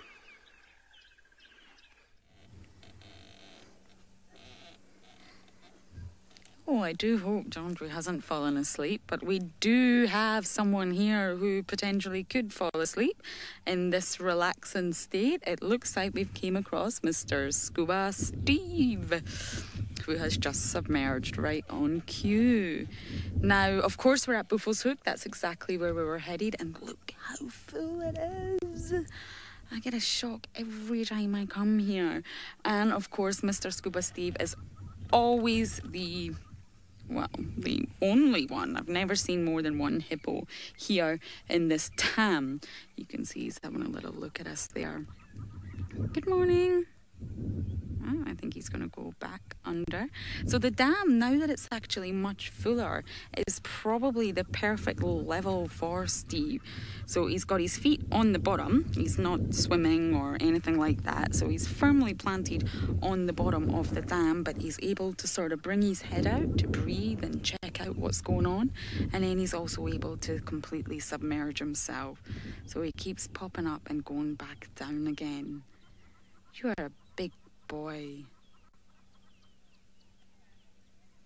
Yes, everyone's feeling sad that he's alone. I know, I kind of feel sad as well, compared to when you go to Chitwa, for example, and there are so many hippos there, including females, males, young and old, and it's all Scuba Steve is always alone here. But we did see his tracks. I do believe it's his tracks that we've been following all the way to the dam.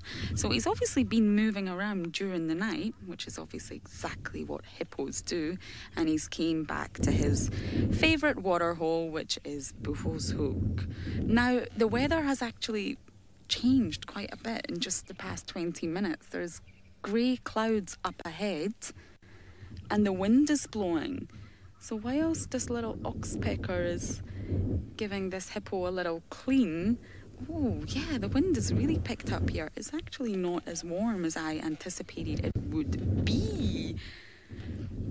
Now hippos normally always sort of go underwater when it's really, really hot. And it's definitely not hot today, so I'm not sure Scuba Steve will enjoy his bath so much. But we might hang around this area and see what he gets up to and see if the elephants do make their way here. So while we stay with Mr. Steve, let's go over and see what Mr. Isaac is up to.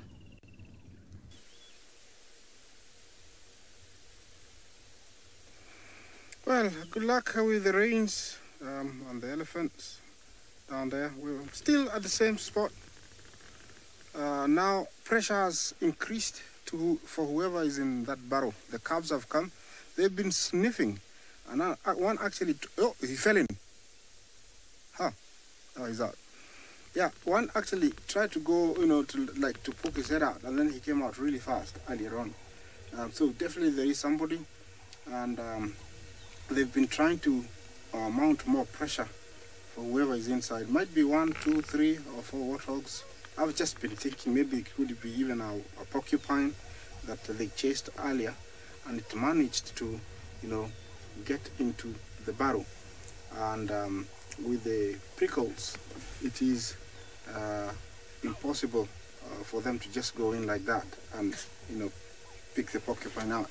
So they have to wait it out, really pressurize it to come out. But if it's a porcupine, I think it's going to stay longer. If it's a warthog, you might decide to try and get out and run for it, which might be the worst mistake. The 3 cubs that came out belongs to one of the females. They tried to suckle earlier, but she didn't have enough milk, so she stood up and left towards where the other lioness is. This is one of the cubs that's taking the hole. The hole, I think, is to the right and below him. We just actually checked them out, and they're all males. So we have 3 future kings here, which is going to be a great thing, to look forward to. See if they're going to reach maturity, and if they do so, being 3, they might be very intimidating and might actually take over a very big area on this area. Look at that little guy. He's trying to beg for milk, by rubbing, by calling. Let's listen. You're going to hear him trying to go, please, mommy. Yeah, see, he's trying to go under. That means he's very hungry.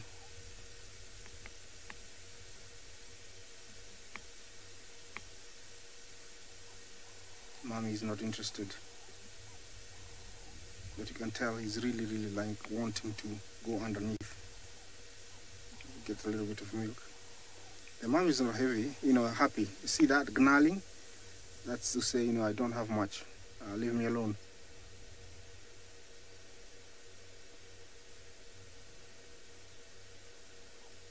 You might think that lions and lionesses have it easy. It is very hard being on top of a predator's list, because everybody's scared of you. Most game will try and go to higher grounds where there's shorter grass, when the grass is high, and because you have a territory, you cannot leave your territory, because if you go to somebody else's territory, you risk being killed. So sometimes these lions starve, and some of them die of starvation. You might think that it's strange or it's hard for a lioness or a lion to die of hunger, but they do, because if they don't have anything in their territories, they will starve to death. She's trying to get away from the cub. The cub is insisting, I need some. I haven't suckled for a few days, please, mommy. See that?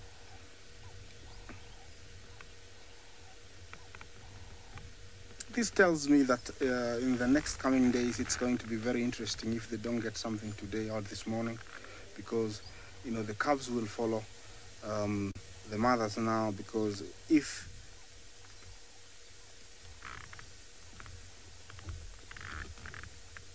Nico, thank you for your question.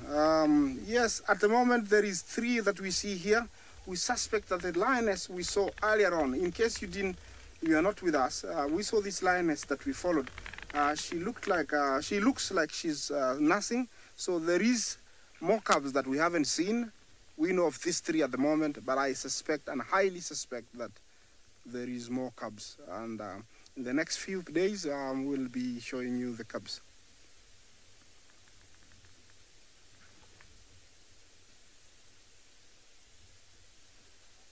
They're all scattered now. One is taking out the barrow. There is one bigger female close to that one, and then the rest are all scattered all the way down. Bungay will show you that, how scattered they are.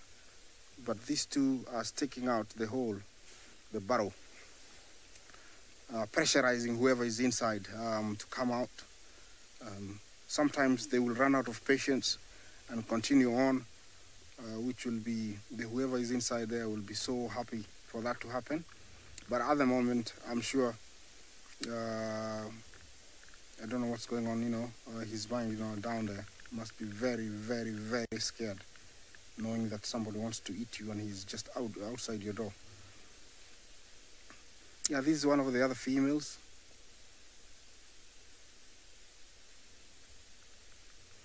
Okay, as we continue staking out this hole, we'll take him back to Tristan, who's going to show you some nice, lovely little things. Well, I'm sure staying with them is not the worst idea, Isaac, and hopefully they will reward you. Anyway, we're sitting with one of the cuter little arthropods that we get out here, and so there, crawling across the surface of the sand, is one of James's little friends called a pill millipede. Now, I didn't really know about pill millipedes, if I'm honest, too much until we had that pangolin sighting, and James said it's like a little pill millipede, except a big pill millipede. And then I went and researched them, and this is what they are. So it's exactly like a normal millipede in that it's kind of got lots and lots and lots of little legs, but it's just very, very small, and this is a particularly small individual. And so if you had to kind of disturb it in any way, it would roll up exactly like a normal millipede would, and that's why it's kind of got that. But it's just so small that when it rolls up, it almost looks just like a little pill. So if I just put my grass stick there in front of its antenna, let's see, there we go, you see how it tucks in? So it's exactly like how a pangolin does it, and that's why James was saying that it is exactly like that. And they roll in the same way that millipedes would and pangolins, in pretty much to serve the same purpose. So essentially what they're trying to do is protect. Underneath there is going to be a lot softer. It's also where their legs are, which are very, very vulnerable to being hurt or damaged, or where they could potentially be eaten. And so that rolling motion allows them to be able to protect that area, and they can then go along with this hard exoskeleton and stay nice and safe. And now that I see them kind of moving and the way that they roll up, it's exactly like a pangolin would move. Pangolins look very similar when they move as well, and you can see its little antennae are going. Now, a lot of you are calling it a roly-poly bug. They are little roly-poly bugs. They're super cool little things. Now, in terms of scale, there's my index finger. That'll give you an idea of how small. Oh, there's a little spider that I almost squashed. Sorry, spider, I didn't even see you there. There it goes, kind of crawling along towards the grassy area. Such a cool little creature. This is the best thing about summer, is that there's all these little insects and various other things. Now, where did the spider go? It's so camouflaged, I can't even see it anymore. Spider, are you here? Where did you go? Oh, there it is. You see it, Jandre? I'm going to put my grass towards the edge. I don't want to actually chase it, but there you go. You see it there? Can you see it? Yes, well done. Now, what type of spider it is, I can't tell you because I can hardly see it. It's absolutely minute. This is a piece of grass that you're seeing next to it. That will give you an idea of how small it is. So for me, it's quite tricky to see, but for you guys at home, maybe you can get a little bit of a better view. But the camouflage on that is insane. And I actually wonder how many times we drive over spiders that we just never see, because these guys are so small. Shame our millipede is having a struggle too. Look, it's trying to climb this little embankment, but the sand is giving way as it's going, and so it can't get up. Shame, man. Mka, is the spider harmful or venomous? Now, most spiders are venomous in some degree, but to people, obviously, because of our size, many of them don't really affect us too much. Our body's able to process, the venom, and Chandra, the body's able to process it, and we don't get any sort of ill effects. Now, this particular species, I mean, like I say, from what I can see, is a little dot on a piece of sand. It's really tricky to actually identify exactly which one it is, but it didn't look like any of the venomous spiders that we see here. A lot of the venomous individuals that are around will have bright colors, so like black widows that have that very bright red marking on the abdomen, or any sort of spider that has a brighter sort of coloration typically is something that you want to steer clear of. The one spider that we do get here that sometimes is quite tricky is the sack spider, and those sack spiders have a sort of caramel kind of appearance to them, and then they have a little black head, and so it wasn't one of those. And then the other sort of dangerous one is a violin spider, which you get that little black marking on its back, which this one didn't look like it had. And so I'm pretty sure that this one is not anything that I need to worry about, but it's so small I'll have to look at screenshots when we get back to actually see it properly, because all I could see was little legs scurrying around. Very tricky to see anything else. Now, the other thing that we have while we're sitting here, while our little pool millipede disappears, is that we've got a few little balls that are on the ground. Now, these little things are very, very, very, very, very fresh droppings for a scrub hare. Now, most of the time when we see scrub hare droppings, they will be brown and desiccated and very, very dry. But this is when they first kind of defecated out. This is what they look like. And this one must have been just as the sun was kind of coming up when it defecated. It's still nice and green. And if you actually look, the soil was sticking to it. So it was wet when it hit the ground on this particular part of the road, and if I roll it, you see how the soil's still sticking, so it's still quite damp. So this would have been not long ago that this little scrub hare defecated here. The other interesting thing about it is that these guys, while they will kind of defecate and re-eat their dung, they also will try and kind of get into a situation where they will in summer months, when there's so much vegetation, they'll actually rather feed on that rather than the dung itself, and I can't blame them, if I'm honest. Good. Jandre, shall we carry on? I think we shall carry on. There we go. Paula, indeed. We can't go a day without talking about poo. This is Safari Live. We love our poo here at Safari Live. We like to talk about it and show it, and in all its different forms that animals like to get rid of. Must I say poo like Ralph? How did Ralph say it, Kirsty? I'm waiting for Kirsty to tell me how Ralph said poo. Did he sing it? Ralph had a singy O. Poo, like that, apparently, is what Kirsty's telling me. So, yeah, exactly. I mean, Ralph used to love poo. He is the one that always used to get involved with it. And it's amazing stuff, really, because it can tell you so much about what goes on out here. And it really can kind of help you in many respects to find all the different things that you are looking for. So, you know, I suppose it's part and parcel of being out here, and once you get over the fact that all animals do it and that it can help, then it actually just becomes quite a useful tool to what's going on. Good. Southwards we shall go. We shall start heading slowly kind of back in the direction of where we came from, and while we do that, let's send you back across to Isaac with the lions.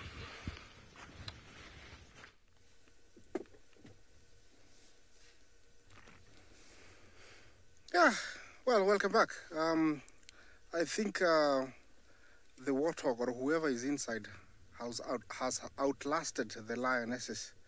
They have left the area, and now they're all headed towards the creek. That's the last of the females heading towards where the others went into. And shortly when she disappeared, we're going to head out there and find out what is so good there that they had to leave and go look for over there.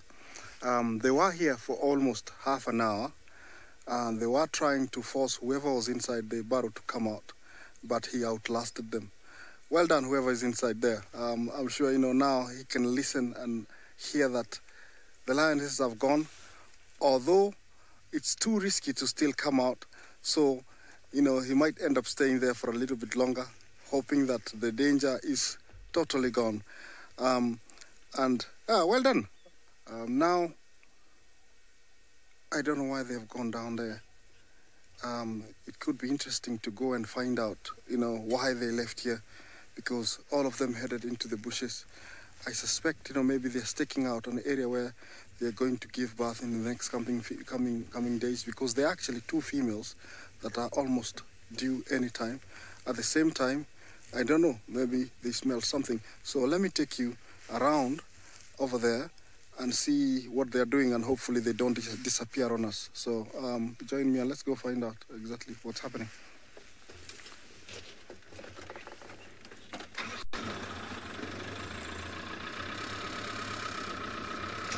It is very bumpy, and some holes sometimes are wet.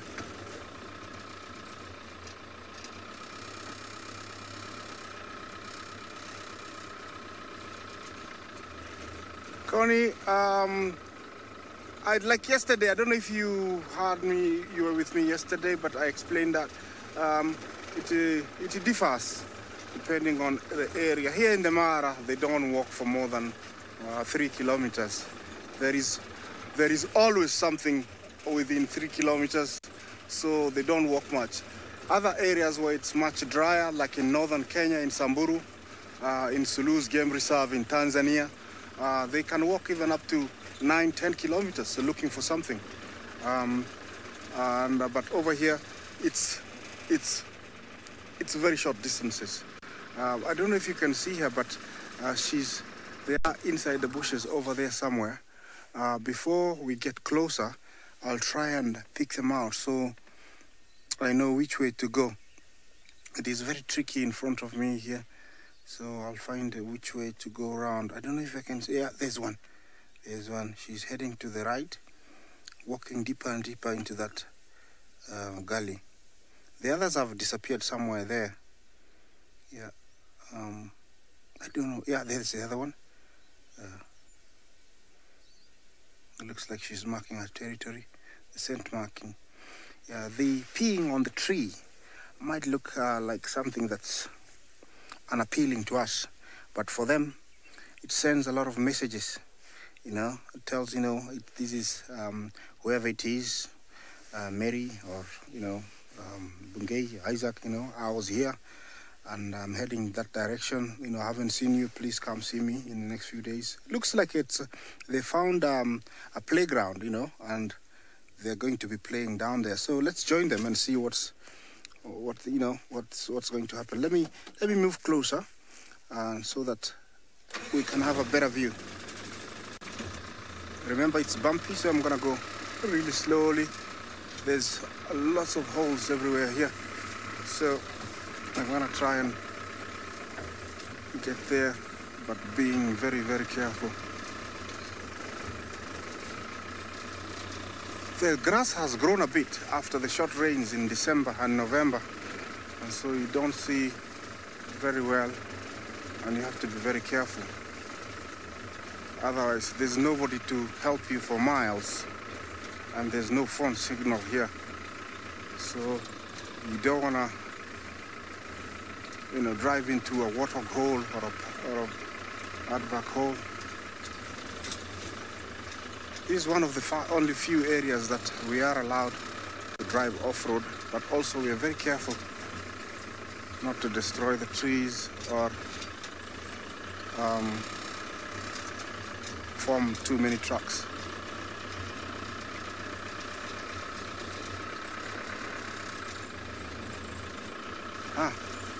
I see them.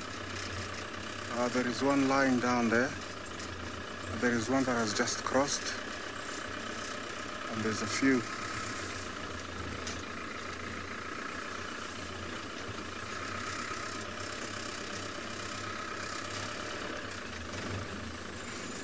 I don't know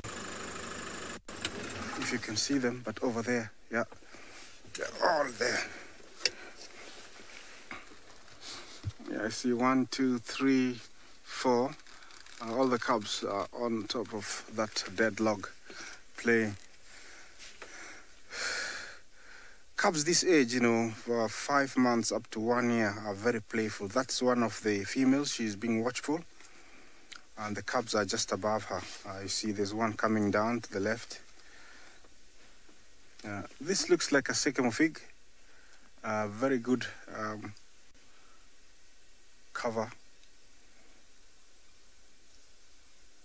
It's a nice playground for them. The age of about 5 months, they're very playful up to 1 year. After that, they're not very playful. Yes, you say it's a great jungle gym. Yes, it is. This is where they sharpen their hunting skills, muscles. Oh, look at that, The little one playing with mommy. Usually mummies are not very playful. They prefer to rest most of the time because sometimes they really work hard for their food. But the little guys have no care in the world. They play a lot. There's another one well hidden in there. Those spots you see on that little cub, some of them lose them at the age of about 1 year. Some of them have them all the way to adulthood.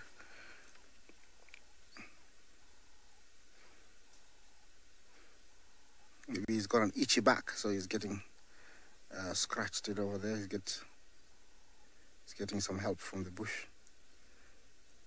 Look how quickly he can disappear from us. Ha! I see you. Yeah, he's back in, disappear again. See how quickly they can disappear and how big, they are. Here comes another one. Let's take out here and see what's going to... Yeah, cute indeed. Cute but dangerous. You don't want to get close to these guys. Some years back, I saw a lioness with a cub this size, and in the evening she was hunting and she never got something, and I left her with 2 cubs that were about 4 months old. And next morning I came very early to see if I could find them, and I found one of the females with 1 cub and the other one was nowhere to be seen. I looked for about 2 hours. This is an area called Musiara. It's the other side of the river. I looked for her for a long time. The other one, I couldn't find her, but eventually driving home, I found it along the road. It is something that really hit me, that I really wanted to help. I tried, to stop the car and guide it towards where the mother was, but I tell you, the noise that came out of that mouth and the behavior that it displayed, I had to let go. So, they might look cute, cuddly, but still they have that instinct of killing instinct, no matter how small they are, they cannot tolerate you when you're too close to them. So it's nice, they're cute at that distance, but not cute very close to us. They look very happy on their jungle gym. Oh, look, that one fell down the other side. It looks like the females have crossed the creek and they're on the other side. So it looks like the one that came very early this morning had come to see if the others had made a kill. And now that a decision has been made for them to go across and find breakfast. I don't know if you see her, but she's a long way down there. Do you see her in the middle? Yeah. She's heading away into the plains.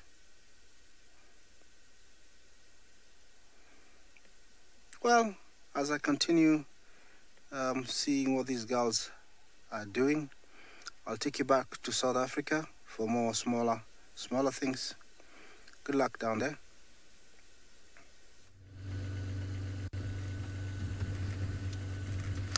So we're now at the southern boundary. We're just crossing and we're going to head into Chitwa. We literally have came from north to south and checked all that area for the lions, but I do believe they crossed over. So we've decided to come south and see what Chitwa can bring us. Another one of my favorite places. An awesome water hole, and I often wonder why Scuba Steve doesn't come down here. He's obviously quite happy holding the territory of Buffalo's Hook on his own. But there's definitely going to be a lot of hippos at Chitwa. That's where the largest population is around here. And it's definitely getting chilly. Senzo has actually just put his jumper on. I don't have a jumper with me. I do have a snood. I might put that on. But it's definitely not warm. I really thought the sun would have broken through by now.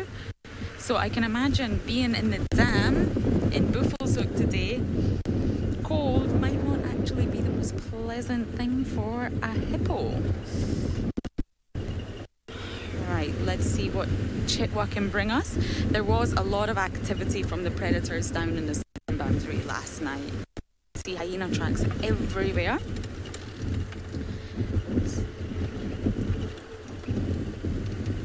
Alrighty. So, while we get there and we just work on a signal, we're going to send you over to Tristan for now.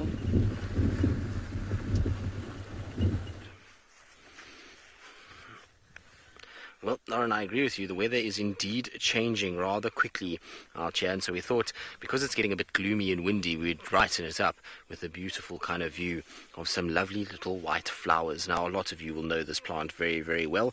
It's a very common flower that we see out here. It's called a string of stars, and you can see why it's called a string of stars. All those little white flowers together along almost does look a little star-like, doesn't it? Very cool little plants, and I always like them when they're around and kind of adds a little bit of colour and beauty to the area, particularly when it's green. They kind of contrast so nicely against it. But it's not really why we stopped here. What we found was one of nature's more incredible little constructs that we've got here. So you can see it's almost like a little ice cream cone that we have, and so it's all sand particles that have been basically glued together in order to form a little casing. So this is from a bag worm that has done this. They do it with different materials, sometimes sand like this, sometimes thorns, sometimes branches, sometimes bits of plant life. So they'll use all kinds of different things, and essentially the worm would have come out of that side, and it's now kind of sealed off on the front there. So I wonder if potentially the worm is still inside here. That's why I'm trying to be very delicate with this, because I don't want to break it. We found it just on the edge of the road, and so I want to try and kind of put it somewhere that it's not going to get driven over. But this will be for a moth. So the little worm will construct this, and as it grows it will just make it bigger and bigger and bigger, and eventually it protects it obviously from predators and camouflages it in a lot of cases, particularly like this on sand. You can imagine how difficult it is for a predator to find this, and eventually then it will pupate inside here, and you'll see that it will emerge as this beautiful little moth that's got kind of cream and black markings on it. Very, very pretty little moth that comes out. So these guys are super cool. They, like I say, get all kinds of different sort of shapes when it comes to bagworms, but I think it might still be inside here, so I want to just put it somewhere where a vehicle maybe is not going to damage it. So we're just going to put it in there underneath that little plant so that it can kind of stay camouflaged and also is off the edge of the road, because undoubtedly if it's anywhere near a road, somebody, I'm afraid, is going to hit it with a car, and that's never a very pleasant experience. Now, it's quite funny. Herbie and I were walking along, and we were looking at all kinds of typical plants and just thinking, it's time that we really sort of lose a lot of what we gain during the summer months in terms of knowledge. It takes a while to actually kind of reassimilate all of that you kind of get through the summer, and then you kind of got to remember everything that you've now forgotten. Now, Kirst, I'm sorry, I missed the question part. I got the name, so you just have to repeat the question for me, not the name.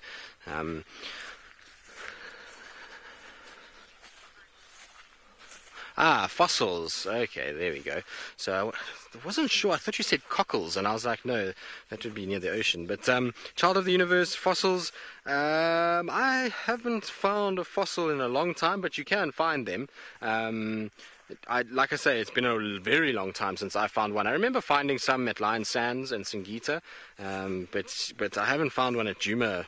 John, when was the last time you found one at Djuma? Long time. It's been a while since we've had a fossil on a live drive, but you do get them every now and then.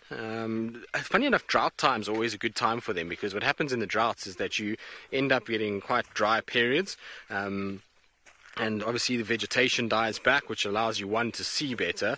Two, you find that animals will actually start to dig a lot of the time, particularly in the sort of pan areas, and they'll dig up all kinds of things that are around, so you can get a much better kind of chance to find them. But it's possible. The other thing that you can find out here is a lot of Stone Age tools. If you find what they call middens, essentially, and you can find all kinds of different little rocks that have been chipped away to sharpen into little knife points or axes or things like that. There was actually a really nice one on Lion Sands where there was this gully of eroded section, and if you went in there, you could go and you could have a little look, and you could find all kinds of little implements that were used during the Stone Age. And I actually, the reason why we knew about it was we had a guy come out who, some of you might even know him. His name is Lee Berger, and he was the guy that discovered that hominoid in South Africa, in the cradle of humankind. I forget what's its name again. What's his name, Jean-Ray? I can't remember the name that they named that individual. Oh, it's on the tip of my tongue. Anyway, so Naledi. Was it Naledi? I think it was Naledi. Yes, it was actually. Mrs. Pledge, that's the one. So he was involved in that, and then he subsequently wrote some books and all kinds of things, and he was the one that came out one day and showed us exactly where to look for these things and all the different implements, and it was really quite fascinating. And I would imagine the same would be here. If we find any eroded gully sections, we should be able to find some sort of Stone Age implements that are around, which is always quite cool. Now, just coming through this rhino midden, and the reason why I've stopped here is I was just wanting to see if potentially our black rhino had come through here, and seen if maybe it had set and marked and tried to kind of mark on a white rhino's territory. They do sometimes do it. It irritates the white rhinos no end. I've never really seen black rhinos get upset with a white rhino doing it, but the opposite way around, and the white rhinos huff and puff and scrape and scent mark and defecate and up and down and smelling and phlegm and grimacing, and they get really kind of irritated by the fact that this black rhino is defecated in their area. Now, Jean-Ray, we've got some nice little fungi here for you to come and have a little look. Looks like almost like little parasol mushrooms. And a baboon spider nest. Nice. Very, very cool. Well, it looks like a baboon spider nest. I just want to have a quick squiz. I just don't want to disturb it. No, we're going to disturb it. So here on the ground you can see little mushrooms that are growing out. Lots and lots of these around at the moment. You'll find them all over the place with this humid, wet kind of conditions that we've had. Perfect conditions for growth of fungus, and so lots and lots of these little ones, particularly the species, shooting up all over the place. And these are fairly kind of freshest ones, this one here and here, but the one at the back you can see is starting to degrade quite quickly now. So the spores would have been dropped and it's now starting to kind of break up, this one at the back over here. And then what I was talking about with the baboon spider nest is over here. You see it? It's quite tricky to kind of see it in amongst the grass, and I'm surprised because it's actually sewed, or spun, should I say, a web on this particular grass blade that kind of covers the sort of entrance, and it's completely covered at the moment. So it might be going through a molting phase, or it's laid eggs at the moment. They close up like that when they are molting or with eggs, and you'll find that then they have the little spiders hatching and they come out. And if you can find a baboon spider nest when the little hatchlings are around, it's amazing because you get this big adult that sits at the entrance and all these little ones that crawl out, and it's really quite amazing to see kind of the movement of everything. It's very, very cool. Good. Onward we're going to go. In the meantime, Lauren seems to be doing a dam hop, and she's arrived now at Chitwa Dam.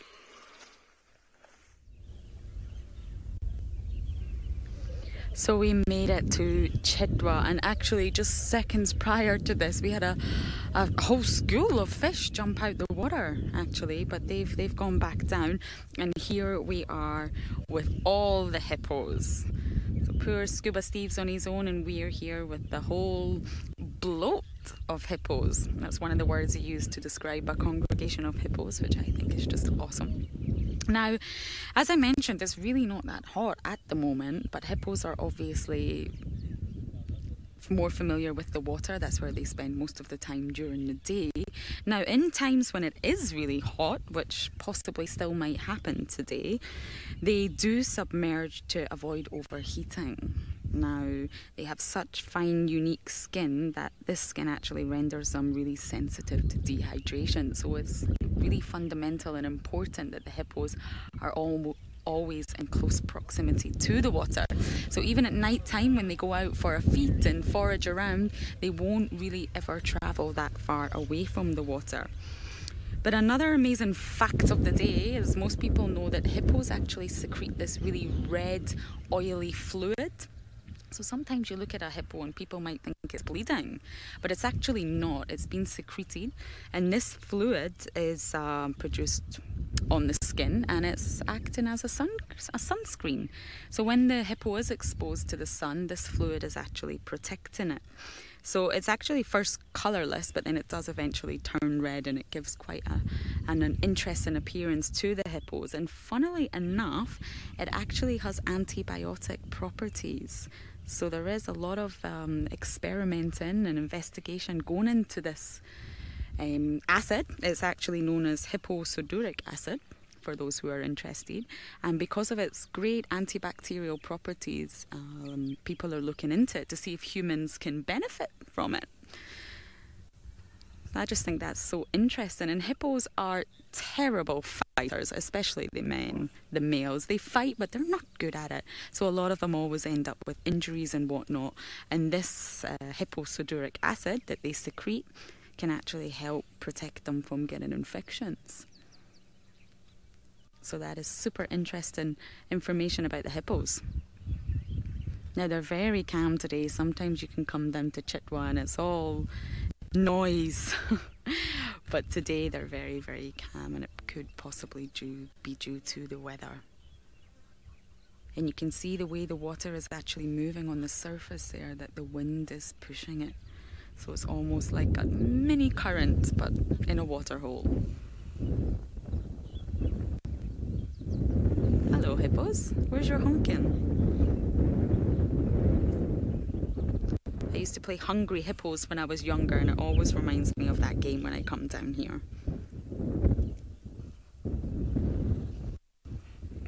Oh, there we go, right on cue. There's the honking of the hippos.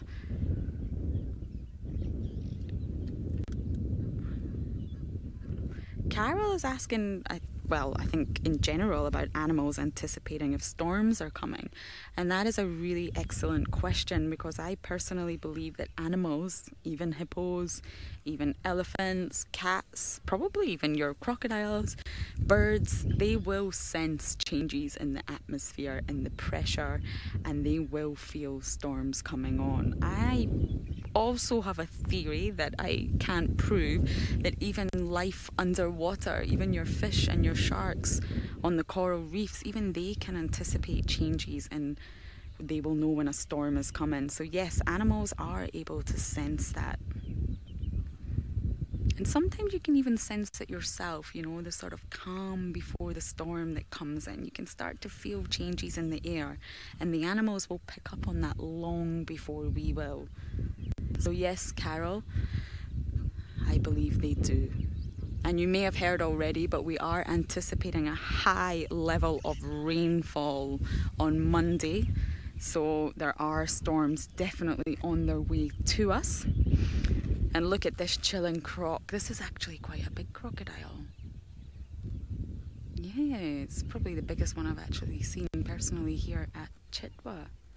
And just like the hippos, they submerge themselves, but they've always got their most important senses out the water. So they can still see, they can still smell, and they can still hear what is going on around them. And they must be feeling a little bit chilly as well. Being a reptile, they depend quite heavily on the sun. So both hippos and crocodiles here need the sun, and that just isn't here today. So if the crocodile does get a little bit chilly, he will pull himself up onto that little island there in the middle of the dam and shelter himself from the wind and try to maybe get a little bit more heat from around him. Now December was hatchling season for the crocs, so I really hope that we can see baby hatchlings around soon. I do love crocs. I think they're just fascinating. And in talking about the antibiotic properties of the hippo's sunscreen, actually crocodile's blood is said to have antibiotic properties as well. It can fight off diseases like HIV, the West Nile virus, all sorts of things. So they are also looking into crocodile's blood. Fascinating. So while we stay with these fascinating creatures, let's go over to Isaac and see what he has for us.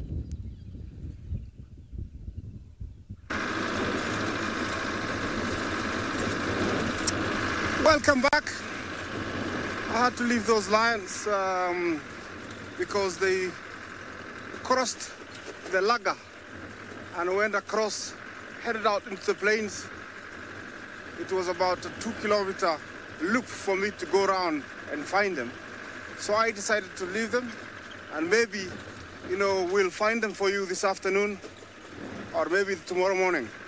I'm starting to head back towards this Olololo escarpment, and from here I will be able to have a nice view of the whole of Masai Mara, and maybe I can find something nice for you.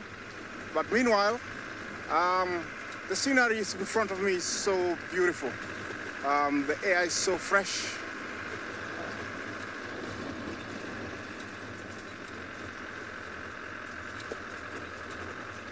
Paula, yes, there are so many, but there's one that stands out where I found this snake killing another snake. It was a cobra, and it ate the other one, swallowed it.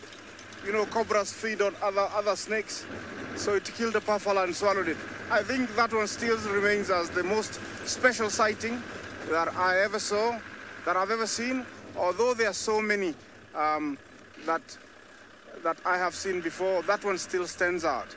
On this, looks like Acacia totilis, looks on top left over there. It's the beautiful lilac-breasted roller. Bungay will point it out to you. He's, you know, all the way to the top. Yeah. It's over there. Look at him. He's so beautiful. Yeah. Looks like he's eyeing something on the ground.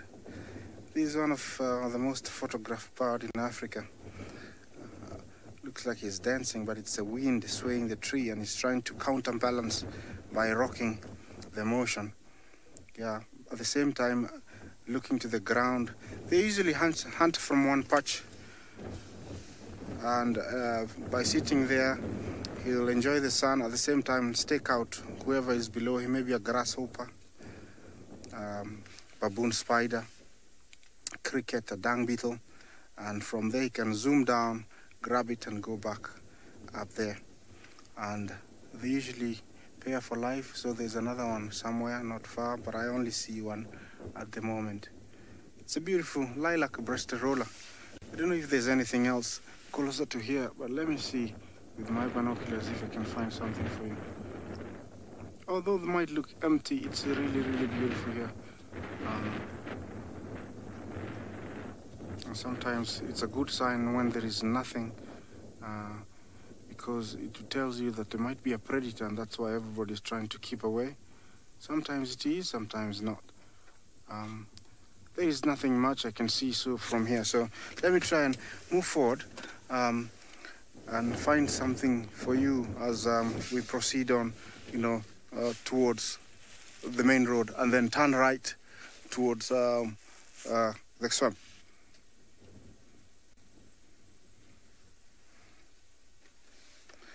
Carl 6, no. You cannot see Kilimanjaro from Masai Mara. It's too far east.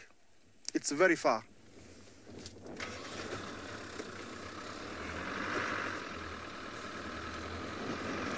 Okay, let's proceed on. Where is this?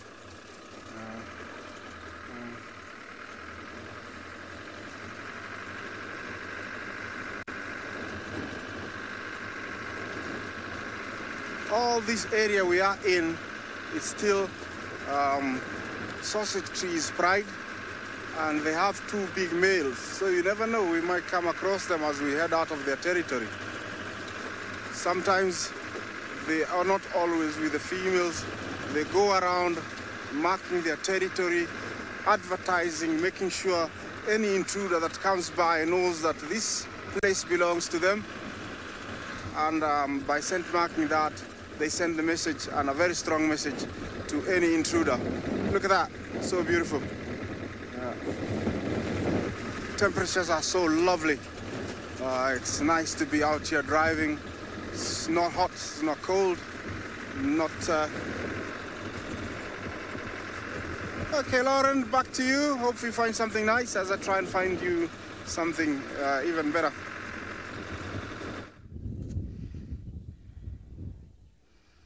So we're still here. We were actually going to move, and then the hippopotamuses got a little bit active, so we decided to stay to see if anything would happen. But they've gone back to their usual submerging under the water. Now, I'm not sure if you can all hear the wind, but it's really picking up from the south side.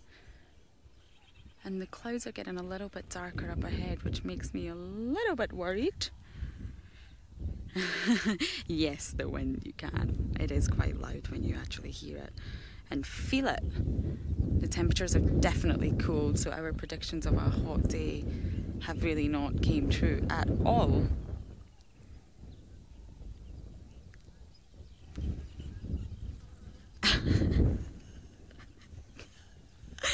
Kat's just said she wishes I had a protective shield around me so I could go diving at Chitwa. Do you know how many times I have actually thought that? I would love to be under the water.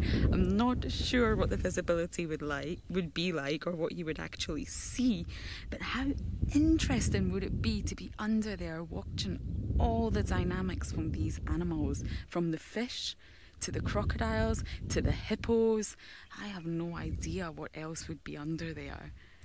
So I think it would be pretty murky, but if you could have some sort of light beam and a protective box, maybe a glass box, I would be your first volunteer. Definitely a mermaid, yes. I'm completely drawn to water. I just think it would be great to get up close to a hippopotamus where it obviously cannot hurt you. You're protected by this shield that you have. So that's how wild my imagination runs today. Although hippos are notorious for pooping in the water, they do it a lot, and this obviously adds nutrients into the water, but I can imagine it would be very unpleasant to swim around and probably make the visibility even worse. The males are actually known to poop and waft it in the female's direction to attract her. So it could be a little bit tricky if you were under there. I think you would encounter a lot of situations that would maybe not be so pleasant. But it definitely would be interesting. Oh, Sens, I think we've got some fish movement over there. Let's see. Things are jumping out the water. Nope, a little bit more to your right, beside the birds. There's some birds on the shoreline and some fish were jumping out the water. It always surprises me when we see fish here. But of course, a lot of birds will eat them.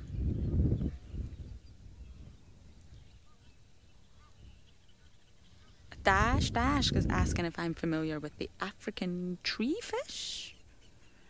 Did I get that right? And actually, I'm not. You are more than welcome to share more information on that for me. And I will go and research it, of course. Actually, I'm not. Chili fish. Oh, okay, I got that wrong. But I will research it. Oh, the hippos are having a little scuffle over there. There will be catfish in here. And a lot of kingfishers are actually really drawn to this area due to the fact that there is fish here as well. Obviously only the piscivores, not the insectivores, but you will often find a lot of kingfishers around just looking for fish that they can catch. It's a whole ecosystem all on its own out here. It's so dynamic. Yeah.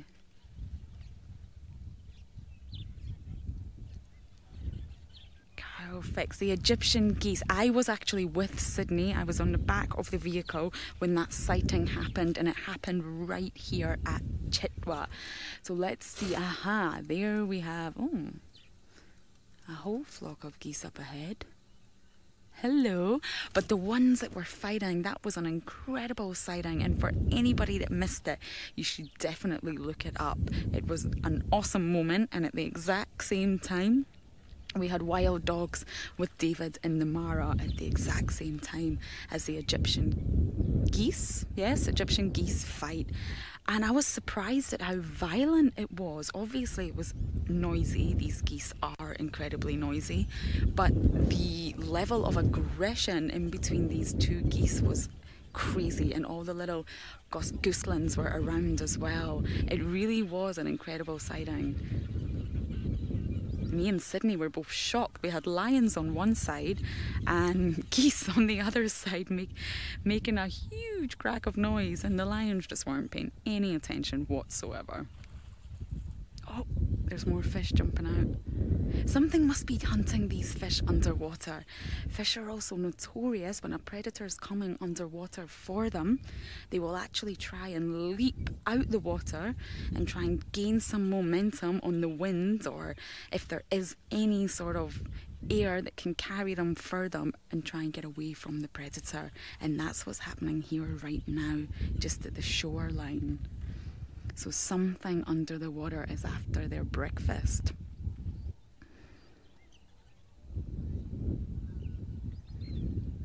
All right, a lot is happening here. Every time we go to move, something happens, so we might just stay here a little bit longer. But for now, while the water is nice and calm, let's go over to Isaac.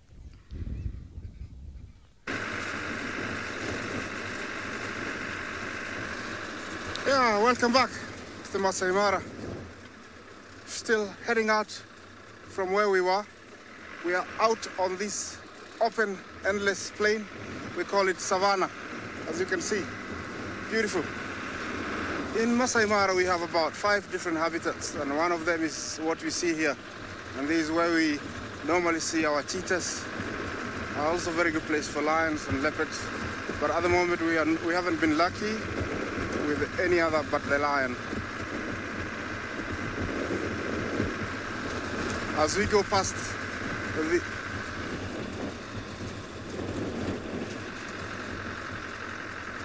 Arabari, yes, I do have my favorite bird. It's a very little small bird found in the northern Serengeti and the Masai Mara. It's called a green-winged petilia. If you look in the books, it's got all sorts of different colors. Yellow, red, brown, black, white. really small one. It still stands out as one of my favorite birds. But I love all of them in general.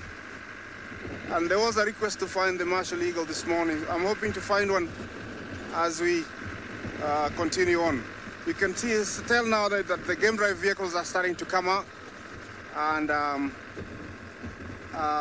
you know, they're quite far from where we are. So, from where we were, so they're coming, you know, for game drive now. We're going to go down here, and there's a little swamp. Hopefully we can find something for you at Orpunyata Swamp.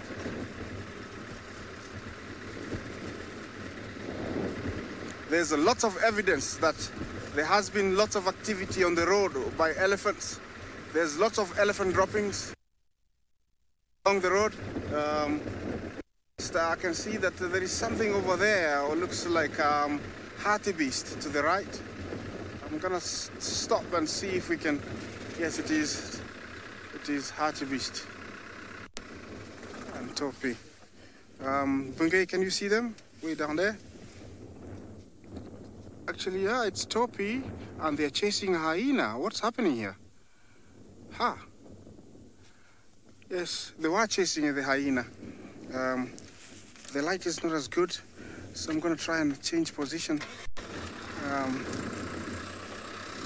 Yeah, let's get far. Yeah, they were chasing the hyena. Maybe the hyena tried to go for the little one, and they ganged up on the hyena. Topis have been known to be very aggressive. Sometimes I've seen them chasing cheetahs after a cheetah trying to go for the young one. And in this case, I think the hyena tried to go for a young of a topi, and they decided that, oh, you're not going to eat us today. You're going to starve. And actually you can tell the hyena has given up, and he's headed to the other side of the road, and the topis are on the other side of the road. But they're still wary. They're still looking. Yeah, the hyena is in front of me and to the left, and I'm sure he's in shock, you know, what had just happened. I thought I could just go out there and pick up one and eat. Maybe he's an inexperienced one. Yeah, that is the famous spotted hyena. One of the predators found in the Masai Mara in plenty. This is the guy that got chased, but now he's relaxed. Very clean. Usually they are dirtier than this because they wallow in mud. So they look like they are actually mud-made, or they're full of mud. Hello, good morning. Yeah. Yeah. He's checking us out. He must belong to a clan not far from here. Sometimes these lone ones, we call them scouts, and they'll find something and then call the others. You can tell he's sniffing that grass. Maybe another hyena scent marked the grass, or maybe a lion or a leopard passed by here and left some scent. That's why he's picking, you see. And that is not just smelling, but he definitely is reading. He's telling, you know, who was here. See that?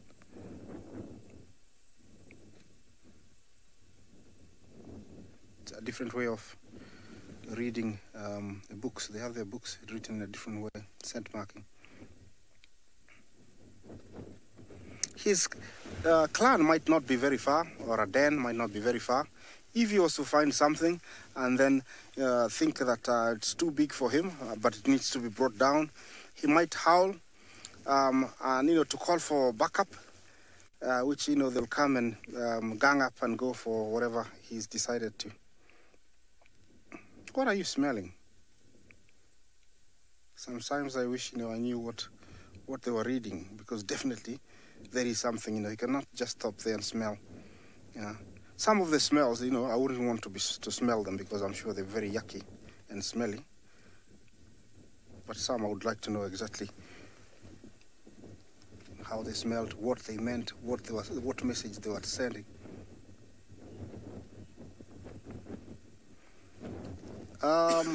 Edward, you asked something about a family of hyena. Can you repeat the question, please? I didn't hear you very well.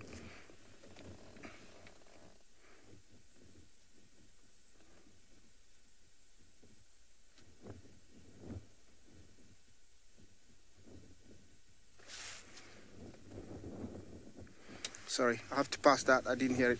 But definitely this guy is following the wind upwind to try and find something.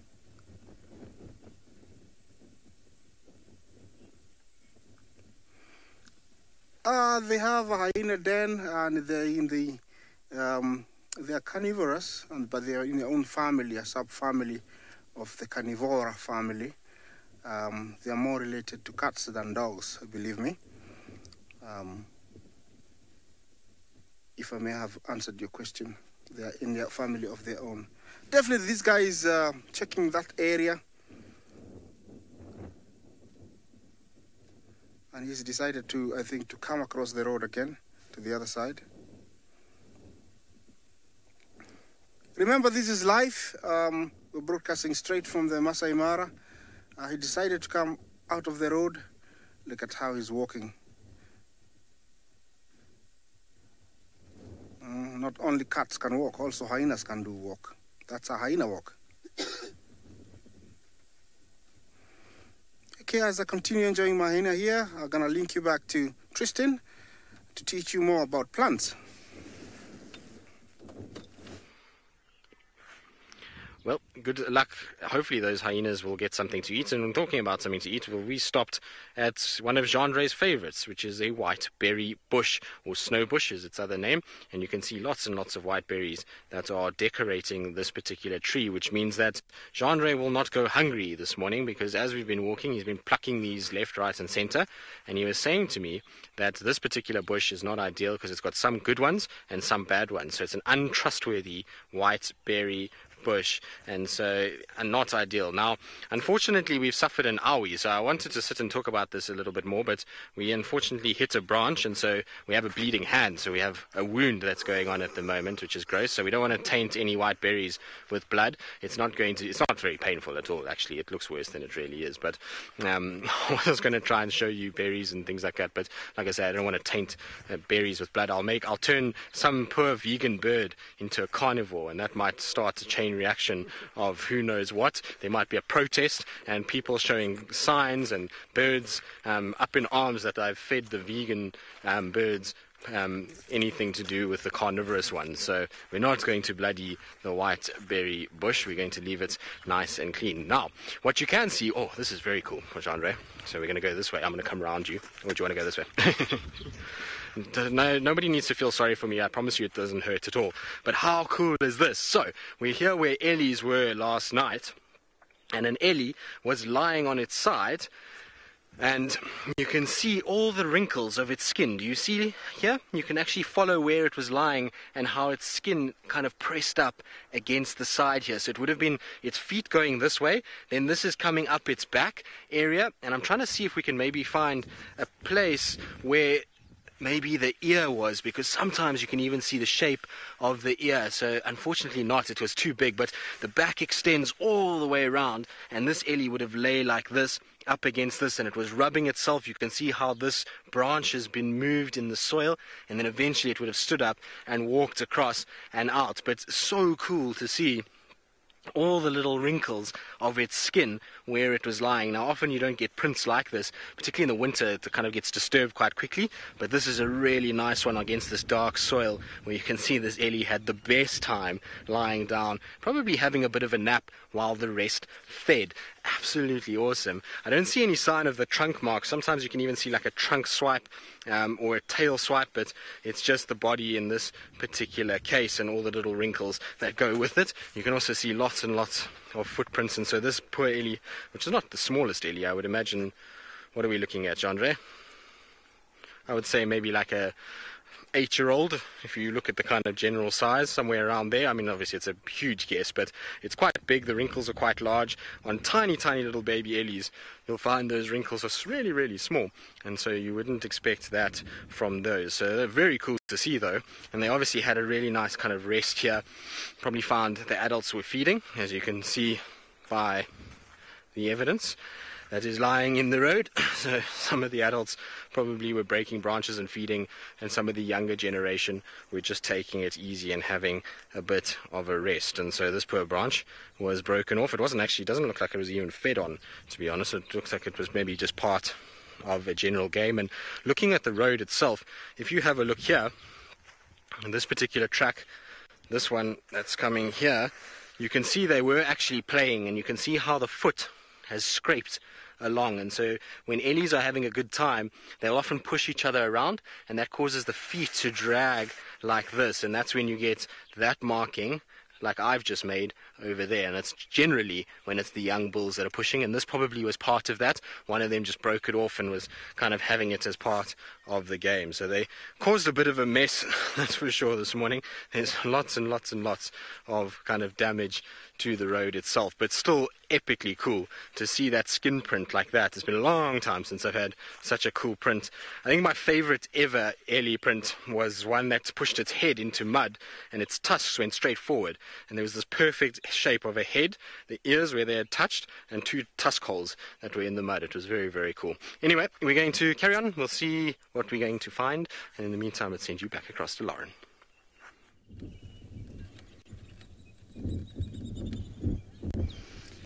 We did just have a fish eagle that just flew off the branch and flew straight into some Egyptian geese and chased them off the tree. That was very interesting, but we've managed to find another one, and it probably is its partner, actually. Fish eagles are monogamous, which is quite common in birds and actually common in fish.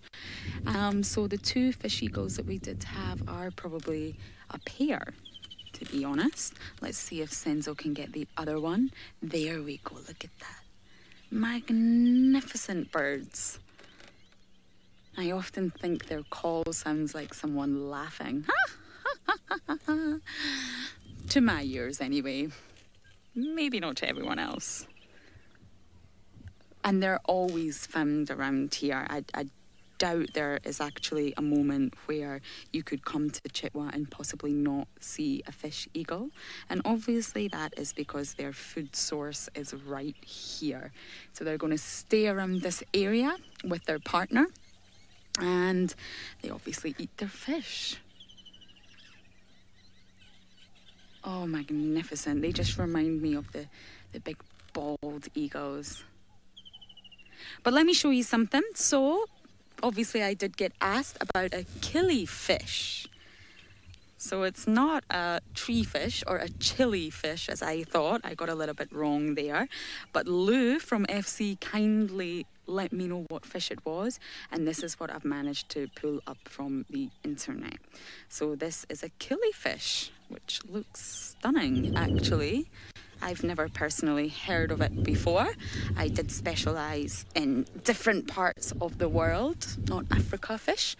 So I'm going to definitely research that. But what an incredibly beautiful fish. So I just thought I would share it with you, as it was a topic of conversation, and I obviously did get the name completely wrong. So let's go back to the birds and see what they're up to. I wish we could see where those Egyptian geese flew off to.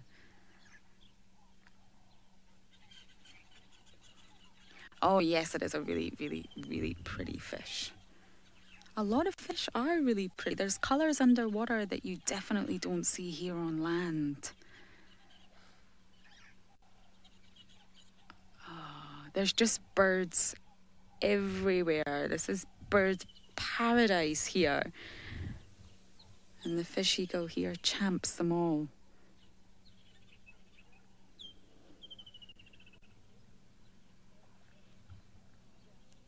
Joey's asking about fish breathing. Now that's very interesting.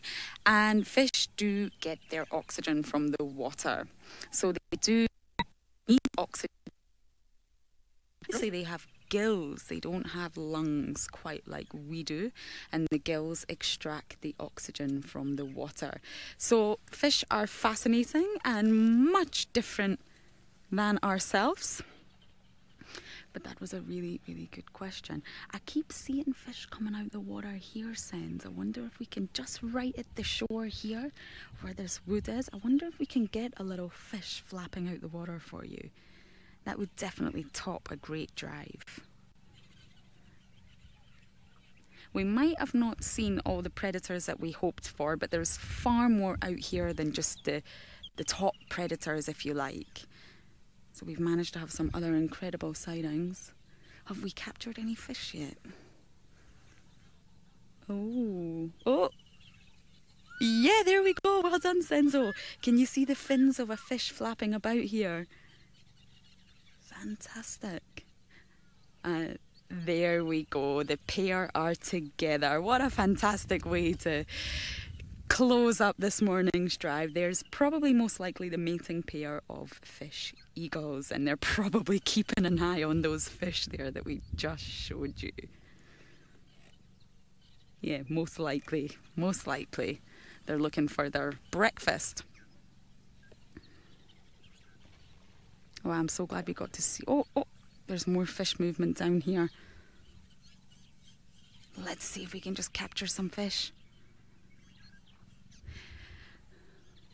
Oh, maybe one last time before we wrap up. It's been a fantastic morning drive, and thank you to everybody who has joined and sent in all your questions.